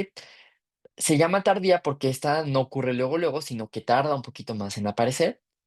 Y esta sobre todo se va a manifestar a nivel de la cara y de la boca. Son igual espasmos, pero en toda la cara y toda la boca, que igual van a llevar a que hagan muecas, que se les salga la baba, etcétera, ¿no? Pero lo más característico es que esto ocurre ya de forma más tardía, ¿no? Meses o incluso años después de que empezaron con el tratamiento. Y este es un poquito más frecuente en adultos mayores. Lo vamos a poner aquí, es más común en adultos mayores. Entonces, ahorita les va a quedar más claro que veamos los videos, pero bueno, las manifestaciones que pueden ser extrapiramidales son síntomas similares a Parkinson, aunque no es Parkinson realmente, acaticia, ¿no? Que no se quedan quietos, síndrome del conejo, ¿no? Que lo vamos a ver ahorita en esta señora, un temblor a nivel de la boca, distonía aguda, contracciones musculares que llevan a posturas extrañas, ¿no? De forma aguda. Por ejemplo, aquí ya se van dando cuenta cómo se está contrayendo el cuello de este señor, ¿no? Y discinesia tardía, espasmos en la cara, en la boca, pero de forma pues tardía, ¿ok? Entonces, vamos a ver el video y ahorita regresamos a la presentación. Mm, Están aquí, creo. Así. Entonces, primero vamos a ver a una señora con acaticia. Ese creo que no tenía audio. ¿Sí se ve el video? Sí, Ok. Entonces, es un video muy corto, pero miren cómo está esa señora. O sea, como si estuviera ansiosa, ¿no? No puede controlar sus o quedarse quieta, ¿no? Luego tenemos al síndrome del conejo. Vean cómo se mueve su boca.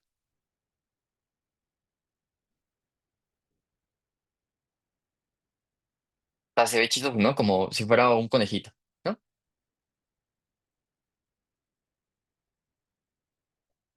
Ahí, pasé una de más. No sé qué hice. Perdón, es que pasé. A ver, otra vez. Bueno, ya. Le pongo pausa a esto.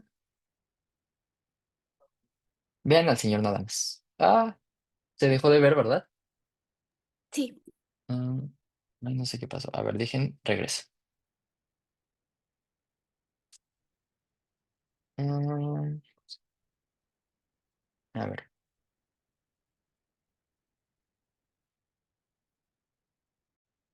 allá.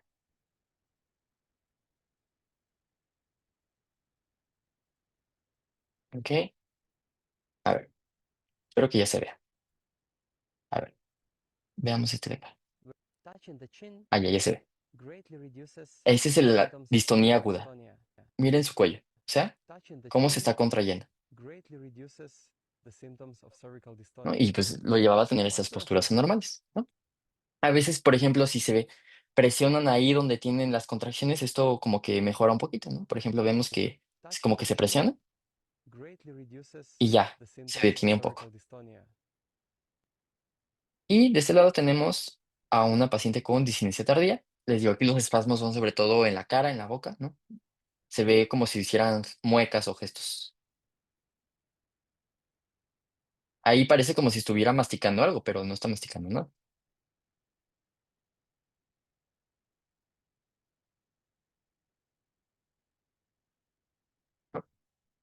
No encontré uno mejor de discinesia tardía, pero bueno, hay unos pacientes más severos. ¿Ok? Entonces, bueno, espero que con los videos les haya quedado un poquito más claro cómo se ven estas manifestaciones extrapiramidales, ¿va? ¿Dudas hasta aquí con los antipsicóticos típicos?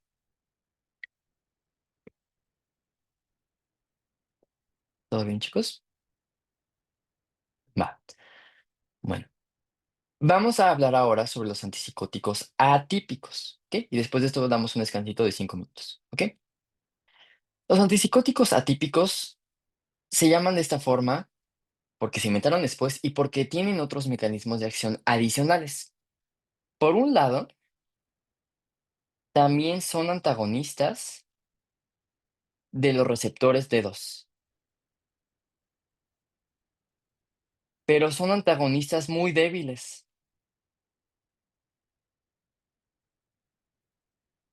Por eso es que no son tan buenos con los síntomas positivos, a diferencia de uno típico, porque son muy débiles en cuanto al antagonismo del receptor D2. Pero ¿por qué son mejores para los síntomas negativos? Porque también son antagonistas de un receptor de serotonina.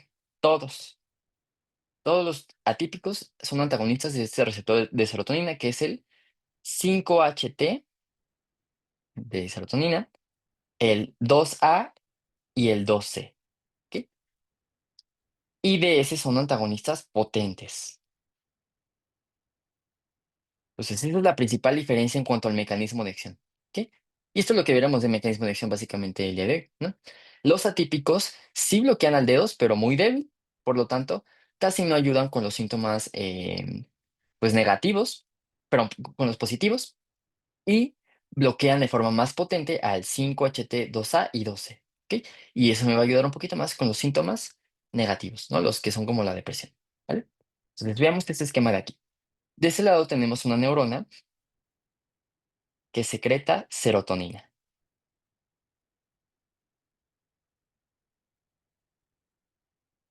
Y de este lado tenemos una neurona que secreta dopamina.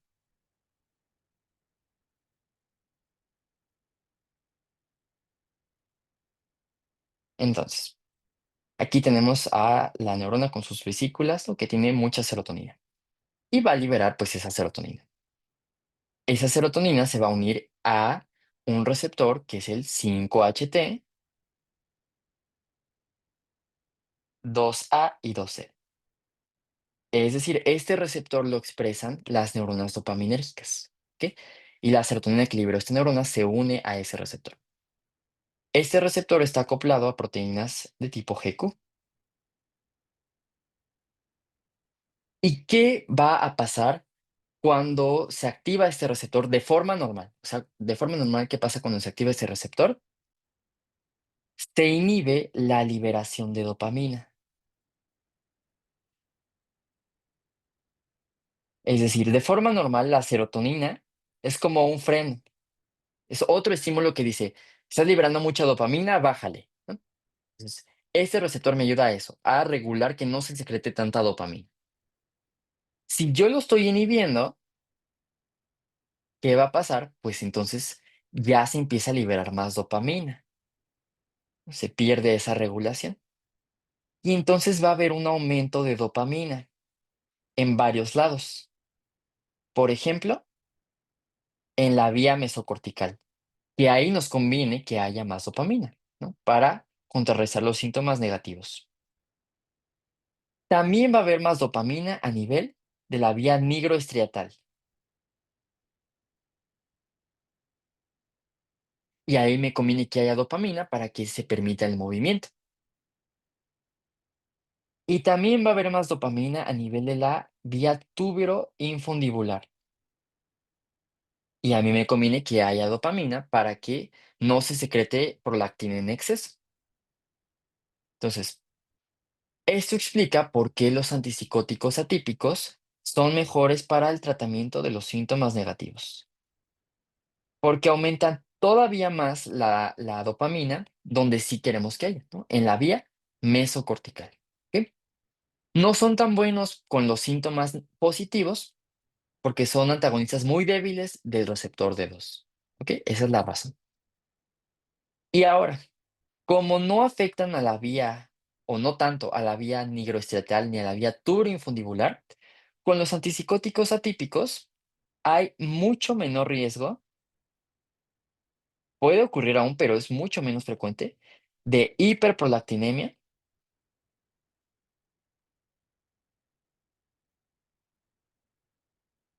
de síndrome extrapiramidal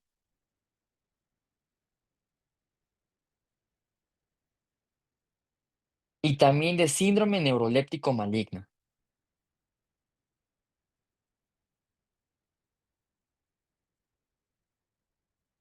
Entonces, en general, estos fármacos son mucho más seguros que los típicos, ¿ok? No causan anemia, no causan síndrome neuroléptico maligno ni síndrome extrapiramidal, o mucho menos frecuente, ¿ok? Esa es la gran ventaja que tienen, y además de que estos sí sirven para los síntomas negativos, ¿ok? Entonces, eso lo preguntan muchísimo en el EPA. ¿Cuál es una diferencia entre los atípicos y los típicos? Que los típicos causan más todas esas cosas, ¿ok? Sin embargo, los atípicos pueden causar otros efectos diferentes. Por ejemplo, aumentan el riesgo de síndrome metabólico.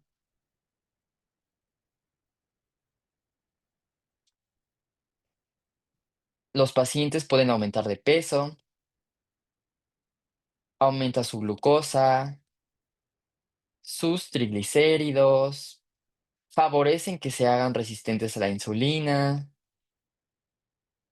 o sea, todo lo que vemos en un paciente con síndrome metabólico, ¿no? Es una gran desventaja porque, pues bueno, hay muchos pacientes que tienen estas alteraciones, pues en la actualidad, ¿no? Por esto, a estos pacientes, si les preguntan, ¿qué tengo que hacer en un paciente que que está tomando un antipsicótico atípico? ¿Cómo lo puedo monitorear? Siempre le tengo que pedir constantemente químicas sanguíneas, ¿no? En la química sanguínea veo la glucosa, veo los triglicéridos, el colesterol. Eso lo tengo que estar monitoreando constantemente. QS es química sanguínea, ¿ok? Entonces, eso nunca se les puede olvidar y se los pueden preguntar. A veces no les preguntan el efecto adverso tal cual, no les dicen, la risperidona causa síndrome metabólico. A veces les preguntan, ¿qué tienes que pedirle o qué estudio le pedirías a un paciente que está tomando risperidona para ver cómo está? Ah, pues le pido su química sanguínea. ¿Ok? Otra cosa importante con estos es que los atípicos pueden asociarse a como un efecto de rebote, ¿no? Es decir, lo dejo de tomar, el antipsicótico atípico, y los síntomas reaparecen y incluso todavía más fuertes. ¿Ok? ¿Qué puedo hacer para que no aparezca esto o sea menos grave? Si ya se lo voy a quitar, que lo suspenda de forma gradual.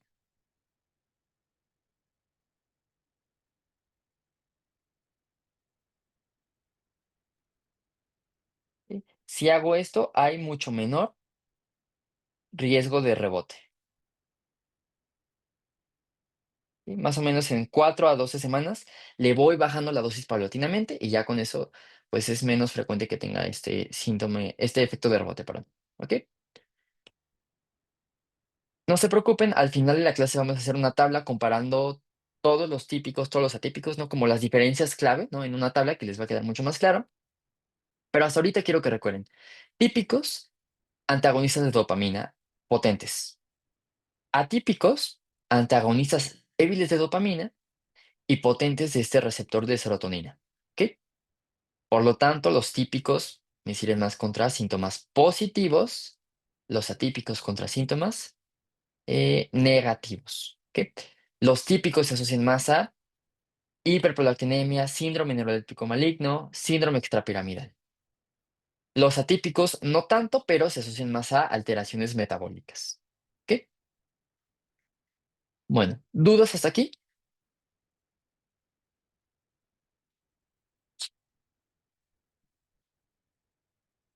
¿No, chicos? Vale. Pues vamos a un descanso. Bueno, entonces ya vimos como lo más importante, ¿no? Las generalidades para distinguir típicos y atípicos. El único típico, se lo repito en su temario, es el haloperidol, ¿ok? Y bueno, este pertenece a una familia química que se llama butirofenonas. ¿Cómo se encuentra disponible el haloperidol en cuanto a vías de administración? Oral o incluso también inyectado. Esto es muy frecuente, por ejemplo, en pacientes, a veces llegan a urgencias psiquiátricas, ¿no?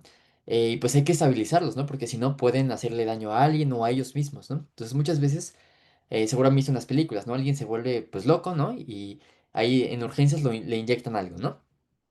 De los más usados en este tipo de urgencias es el haloperidol, debido a que pues es bastante potente, ¿no? Aunque también a veces a pacientes con esquizofrenia se los dejan, les inyectan estos fármacos cada cierto tiempo, ¿no? Por ejemplo, cada semana. Hay formas de liberación prolongada,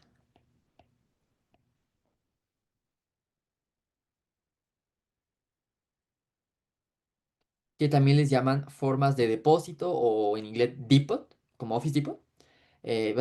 Básicamente significa de liberación prolongada. ¿Sí? Entonces le voy a poner depot o depósito. Y pues estas van a favorecer que dure más tiempo el efecto y que a lo mejor el paciente no se lo tenga que estar tomando cada día, ¿no? Si es un paciente con alucinaciones, delirios, pues a lo mejor no va a seguir el tratamiento. Entonces es más fácil muchas veces que se lo inyecten cada cierto tiempo, ¿no? Y la forma de depósito del haloperidol, sí, no se lo tienen que aprender, pero se llama éster de calmato. Así lo pueden encontrar en la forma de liberación prolongada. ¿Ok? Bueno, otras cosas en cuanto a farmacocinética, la verdad es que no hay como cosas muy relevantes o que se tengan que aprender. Únicamente, pues bueno, el metabolismo de este fármaco es por un citocromo que es el citocromo 2D6, ¿ok? Perdón, ese citocromo es muy polimórfico, es decir, entre las personas hay muchas variaciones genéticas, por lo tanto hay personas que metabolizan muy bien este fármaco y otras pues no tanto, ¿ok? Recordar nada más que el haloperidol pues es típico y es muy potente, ¿no? Por eso les decía, se usa mucho en urgencias. ¿Ok? La vida media pues no es relevante realmente. ¿Ok? El haloperidol se llega a usar para otras cosas, ¿no? Por ejemplo, pacientes que tengan psicosis por otras causas que no sean esquizofrenia, manía aguda. Con manía se refiere básicamente a el trastorno bipolar. No sé si han escuchado de ese trastorno, pero en el trastorno bipolar los pacientes están pasando por periodos de manía y depresión, ¿no? Que la manía es como estados de hiperactividad, hacen muchas cosas los pacientes, ¿no? Pero bueno, también se llega a usar para eso. Síndrome de Tourette es un síndrome que tienen algunos pacientes en los que les dan como muchos tics, ¿no? Por ejemplo, Billie Eilish tiene tics por síndrome de Tourette, ¿no? Y ya hablaremos después del síndrome de abstinencia alcohólica, también se llega a usar para eso, ¿ok? Eso no se los tienen que aprender. Ahora, además de los efectos adversos que ya hemos visto de los típicos, ¿no? Síndrome neuroléptico maligno, hiperprolactinemia, síndrome extrapiramidal, también el haloperidol en particular causa algo llamado síndrome anticolinérgico. ¿Por qué? Inhibe a unos receptores, que es el receptor M1, que es un receptor muscarínico. ¿Ok? Pregunta para ustedes. ¿Los receptores muscarínicos son simpáticos o parasimpáticos? Parasimpáticos. Parasimpáticos, ¿no? Entonces, el síndrome anticolinérgico es bloqueo de las funciones parasimpáticas. Entonces, por ejemplo, los pacientes van a tener boca seca, porque una función parasimpática es la secreción de las glándulas salivales, ¿no? También de las glándulas lagrimales. Visión borrosa. Otra función del parasimpático es la acomodación del cristalino. Retención urinaria, ¿no? Recuerden que el sistema parasimpático favorece que hagamos del uno y del 2. Entonces vamos a tener retención urinaria, estreñimiento, entre muchas otras manifestaciones, ¿no? Que tienen sentido si recuerdan las funciones parasimpáticas. Entonces, esto es porque este fármaco, además de bloquear receptores de dopamina, bloquea el receptor muscarínico M1, ¿ok? Entonces es otro efecto adverso que puede tener aparte de los que ya vimos. Cuando se da por vía intravenosa puede llegar a causar hipotensión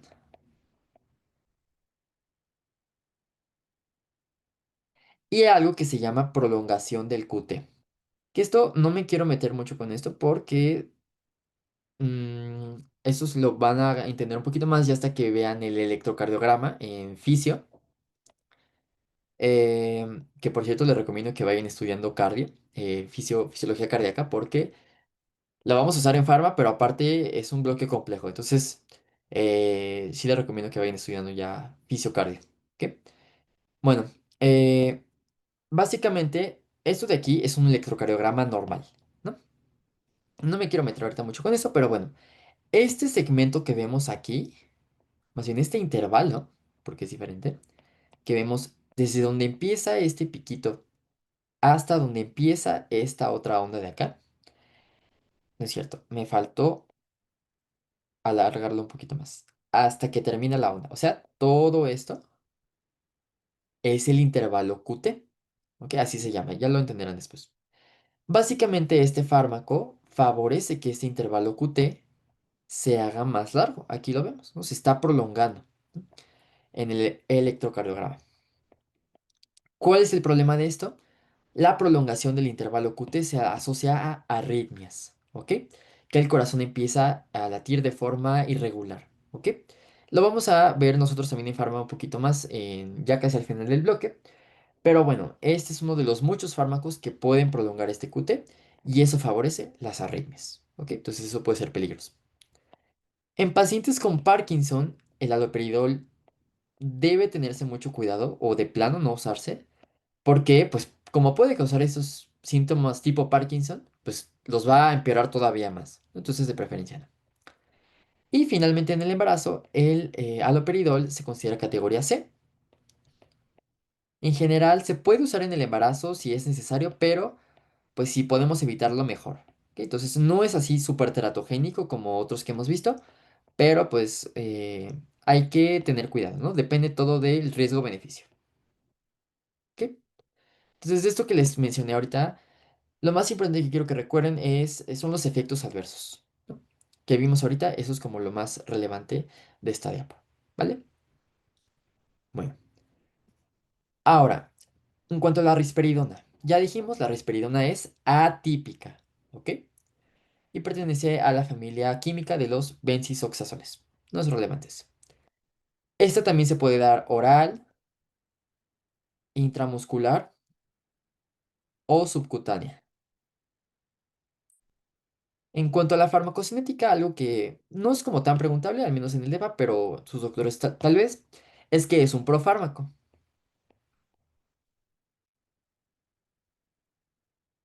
y es activada por el citocromo igual, el 2D6. A nivel de hígado, una vez que se activa, se va a formar un compuesto llamado paliperidona. Ese es el metabolito activo, ¿no? El que ya tiene el efecto farmacológico. Paliperidona. O también llamada 9-hidroxilorisperidona. Entonces, básicamente, esa es la que tiene la actividad farmacológica. Les voy a poner, este es el activo. ¿Ok? Se eliminan los riñones y pues su vida media es de unas 3 a 4 horas. Algo que sí es pues destacable es que esa vida media de 3 a 4 horas es de la risperidona. Pero una vez que se forma paliperidona, esa vida media puede aumentar. Hasta 20 a 24 horas va a durar la paliperidona.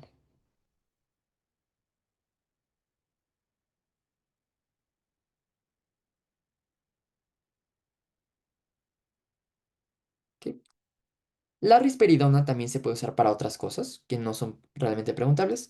Por ejemplo, muchos pacientes que tienen autismo luego tienen problemas de, además de la conducta, por ejemplo, son muy, como muy irritables algunos de estos niños, ¿no?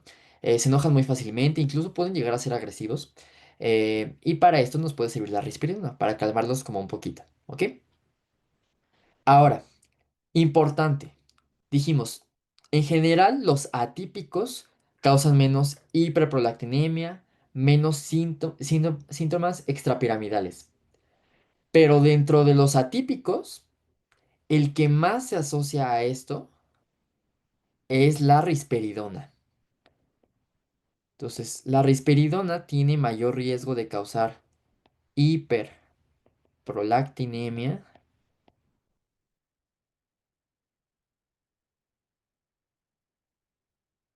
y síndrome extrapiramidal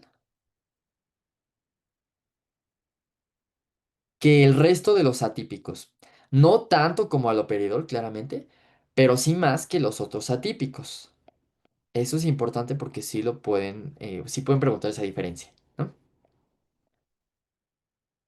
Entonces, si tengo un paciente con Parkinson, por ejemplo, hay mejores opciones, ¿no? O sea, no le voy a dar ni aloperidol ni risperidona. Aunque sea atípico, hay mejores opciones.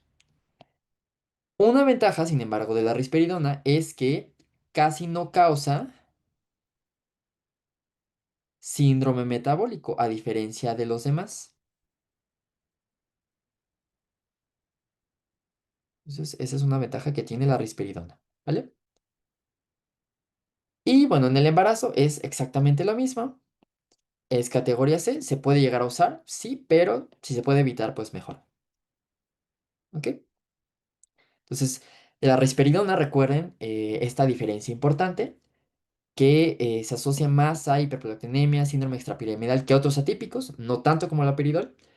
Y una ventaja, no se asocia tanto a síndrome metabólico. ¿Va? Bueno, vamos ahora con la clozapina. ¿Ok? La clozapina, de hecho, fue el primer antipsicótico atípico que se inventó.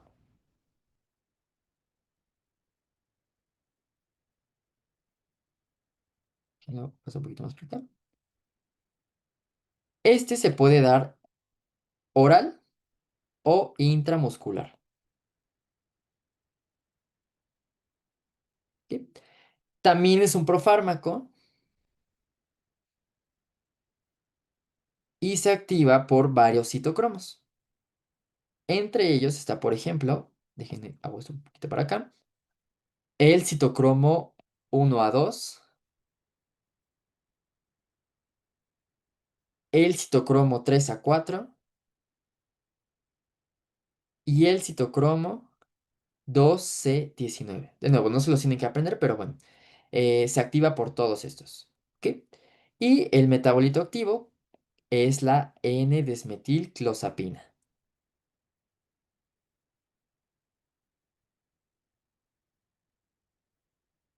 ¿Vale?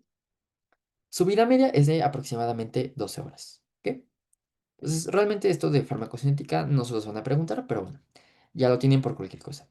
Ahora, algo que sí no se les puede olvidar de la clozapina es que esta se usa para esquizofrenia refractaria.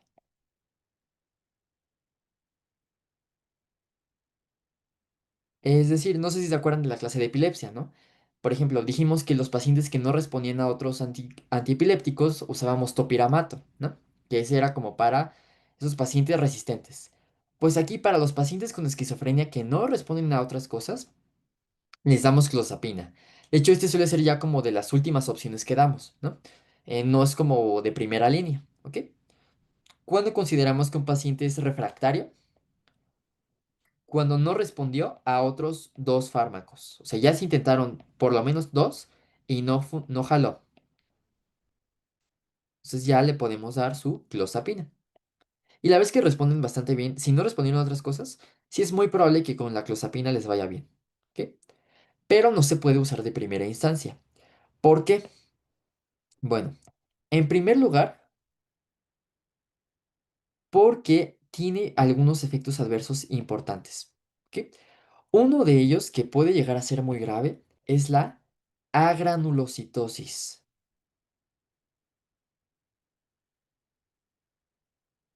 Es decir, pues hay una disminución en la producción de granulocitos, neutrófilos, basófilos, todo eso. ¿Ok? Es tan grave que esos pacientes les tengo que estar mandando cada mes por lo menos, o incluso hasta cada 2 semanas o más, pero en general cada mes, su biometría hemática. La biometría hemática es este estudio donde yo veo la cantidad de células en la sangre, ¿no? Incluyendo pues esos granulocitos. Entonces, eso es muy importante, ha sido pregunta de DEPA. ¿Qué debo hacer en un paciente que está tomando clozapina? Ah, pues le envío su biometría hemática, ¿no? O pues les pueden preguntar qué causa agranulocitosis, ¿ok?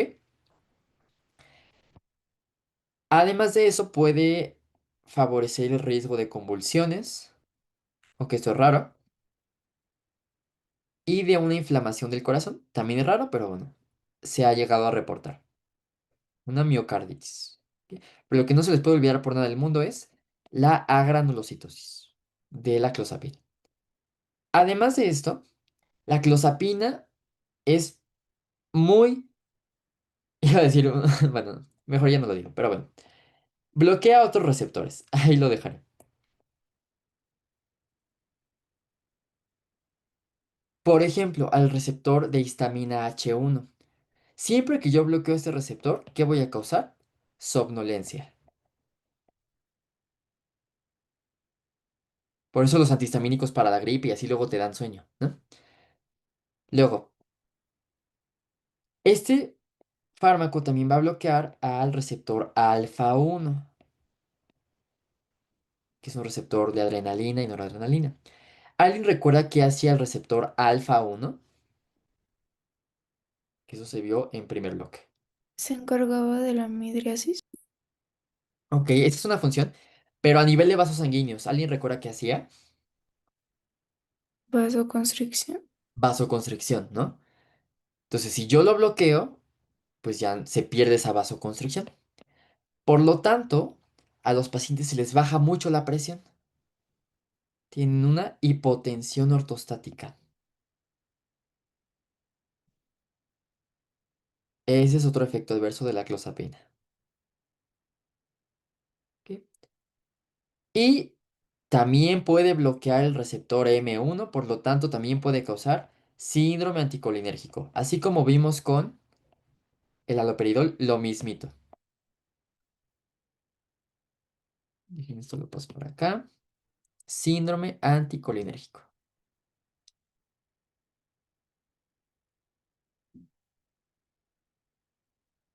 Entonces tiene muchos efectos adversos porque bloquea muchos receptores. ¿Ok? Alfa 1, hipotensión. H1, somnolencia. M1, síndrome anticolinérgico. Además de la agranulocitosis, que esa es de las más severas que puede tener. ¿Ok? Obviamente la clozapina no se debe combinar con fármacos que también causen agranulocitosis. O sea, fármacos tóxicos para la médula ósea. Por ejemplo, para que vayan recordando con otros temas. La carbamazepina también podía causar agranulocitosis, entonces nunca dar carbamazepina con clozapina, por ejemplo, ¿no? Es bastante lógico. Y algo importante de la clozapina es que a pesar de que sí tiene muchos efectos adversos, es la más segura en el embarazo. Esta es categoría B, no es categoría C, sino categoría B. Entonces, pues sí, tiene muchas cosas, pero en el embarazo puede llegar a ser más útil, ¿vale? Entonces, ese lo pueden llegar a preguntar porque tiene muchas características como específicas, ¿no? Es el único que puede, bueno, o el principal que usamos en la esquizofrenia refractaria, causa granulocitosis, bloquea todos estos receptores que ya vimos y es el más seguro en el embarazo. ¿De acuerdo? Bueno, vamos ahora con la olanzapina, ¿ok? Que se parece mucho a la clozapina en varias cosas, ¿ok? De hecho, es un análogo de la clozapina. O sea, se inventó después, fue como una copia, básicamente, pero con algunas ventajas. Ahorita vamos a ver cuáles. ¿Ok? La olanzapina se puede dar igual oral o intramuscular y se metaboliza por el citocromo 1A2. pero no es un profármaco como tal, ¿ok? Y una vez que se metaboliza, se genera un metabolito, no es un metabolito activo, es un metabolito ya de desecho, que es la N-desmetilolanzapina.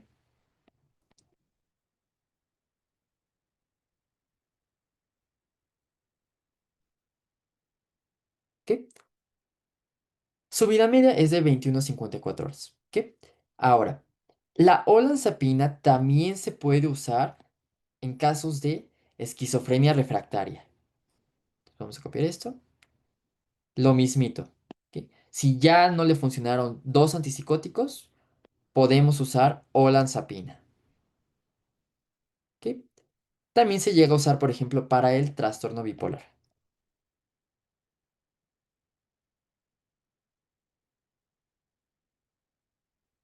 Entonces, es lo mismo si se dan cuenta en cuanto a para qué se usa. ¿Ok? Pero la olanzapina, la gran ventaja que tiene es que causa menos agranulocitosis. Todo lo demás es igualito. Es decir, también bloquea a H1, a alfa 1, a M1, pero no se asocia tanto a granulocitosis. ¿Ok? Pero una desventaja que tiene es que este es el menos seguro de todos los antipsicóticos en el embarazo. Igual es categoría C, pero este no se recomienda porque cruza mucho la barrera, bueno, la barrera entre comillas, placentaria. Entonces sí puede llegar a ser un poquito más teratogénico y así, ¿ok? Entonces, pues bueno, cada quien tiene sus ventajas. Ahí depende mucho del paciente, ¿no? Si es un paciente que, pues joven, a lo mejor no hay tanto problema con la granulocitosis, ¿no? Si es una embarazada, pues no le podemos dar definitivamente olanzapina, ¿no? Entonces ahí depende mucho del paciente en cuestión. ¿Va? ¿Se dan cuenta? Ese es muy similar. Eh, está sencillo, creo. Y finalmente tenemos a la quetiapina. Ya es el último fármaco de. ¿Ok? La quetiapina también es un antipsicótico atípico. ¿Ok? Este, a diferencia de otros, solamente está disponible por vía oral. Y en cuanto a su metabolismo, este también va a ser un profármaco.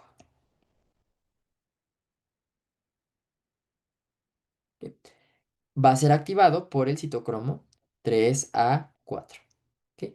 Y el metabolito que se genera va a ser la norquetiapina. Les digo, estos nunca se los tienen que aprender, pero bueno, se los menciono por cualquier cosa.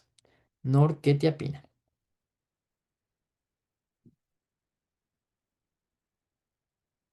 ¿Vale? Se usa, entre otras cosas, para el trastorno bipolar. También este se usa, seguramente lo han escuchado, porque lo llegan a usar en depresión como adyuvante. Es decir, no es la primera línea para depresión, pero igual pacientes que no respondieron a otros antidepresivos, les puede servir la quetiapina. ¿Ok? Ya hablaremos de eso después. Y la otra es que es usado para el insomnio. ¿Ok? Ahorita vamos a ver por qué. ¿Ok? Pero bueno, dejen esto aquí hasta ahorita. ¿Ok? Ahora, en cuanto a reacciones adversas.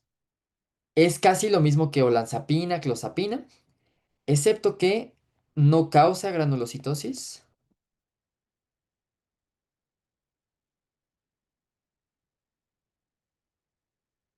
y es un antagonista muy fuerte, muy, muy fuerte de H1. Por lo tanto, esos pacientes tienen una somnolencia muy, muy severa. Pero esto puede llegar a ser una ventaja, por así decirlo.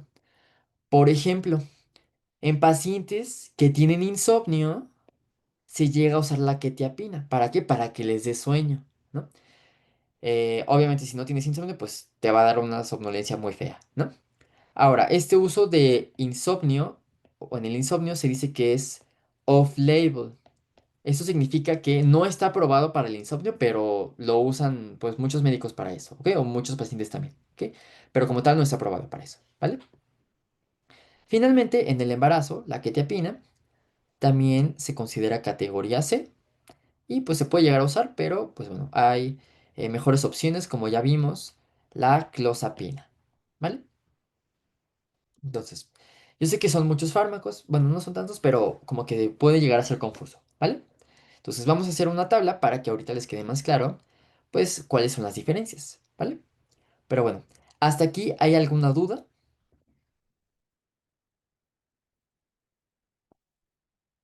Todo bien, chicos. Vale. Entonces me van a ayudar a hacer esta tabla, según lo que fueron anotando o su apunte, ¿vale? Entonces, ya dijimos, típico solamente hay uno, el haloperidol. Atípicos están estos cuatro, ¿ok? Ahora, yo les pregunto, de estos cinco fármacos, ¿cuáles son antagonistas del receptor D2?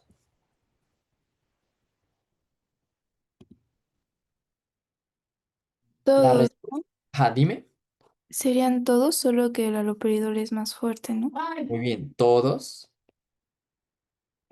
pero el haloperidol es más fuerte, por eso al haloperidol le voy a poner tres crucecitas. Bien, ahora, de estos cinco, ¿cuáles son antagonistas además de los receptores de serotonina? Los atípicos. Pues solo los atípicos, ¿no? Haloperidol, no. ¿Ok? Por eso no me sirve para los síntomas negativos. Ahora, de estos cinco, ¿cuál es el que más causa síndrome extrapiramidal, síndrome neuroléptico maligno, hiperprolactinemia? El haloperidol. Haloperidol, muy bien. Todos los demás pueden llegar a causarlo, pero es menos frecuente. Sin embargo, dentro de los atípicos, hay uno que causa todo eso un poquito más que los demás. ¿Se acuerdan cuál era? La risperidona. La risperidona. ¿Ok? Por eso a esta le pongo dos crucecitas, ¿no? Menos que el haloperidol, pero más que todos los demás. ¿Ok? Ahora, ¿cuáles causan síndrome metabólico? Pues todos los atípicos. Pero ¿cuáles son los que se hacen un poquito más? Clozapina y, bueno, clozapina, olanzapina, quetiapina. Todos esos son los que se hacen un poquito más. ¿Ok? Risperidona sí causa, pero es un poquito menos frecuente. ¿Ok? Ahora, de estos cinco, ¿cuáles causan agranulocitosis? Clozapina. Clozapina y olanzapina. Solamente esos. ¿Ok? Y de esos, un poquito más clozapina. ¿Ok? Vamos a ponerles más. Tres cruces. ¿Ok? Ahora, ¿cuáles bloquean a H1?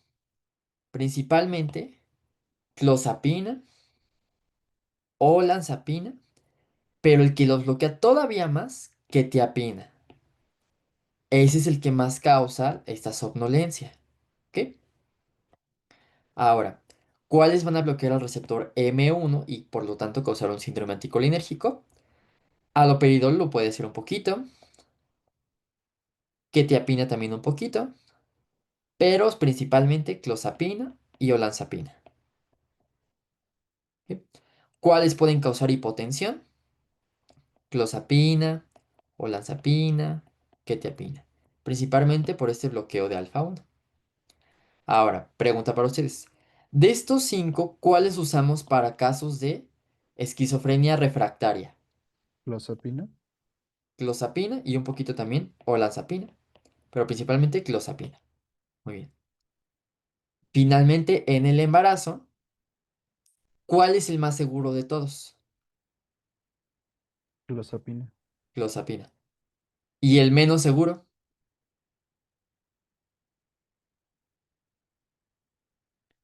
Es olanzapina. ¿Ok?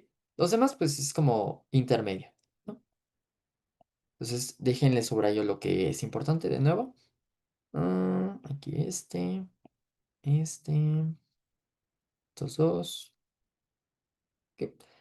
Y pues bueno, con esta tabla espero que ya les quede un poquito más claro, que se lo puedan aprender un poquito más fácilmente.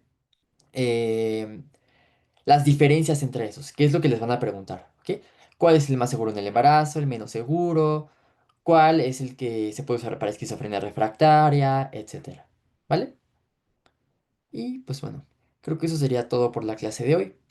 No sé si tengan alguna duda, algo que quieran, algún comentario, o todo bien, chicos. Todo bien. Va, perfecto. Como les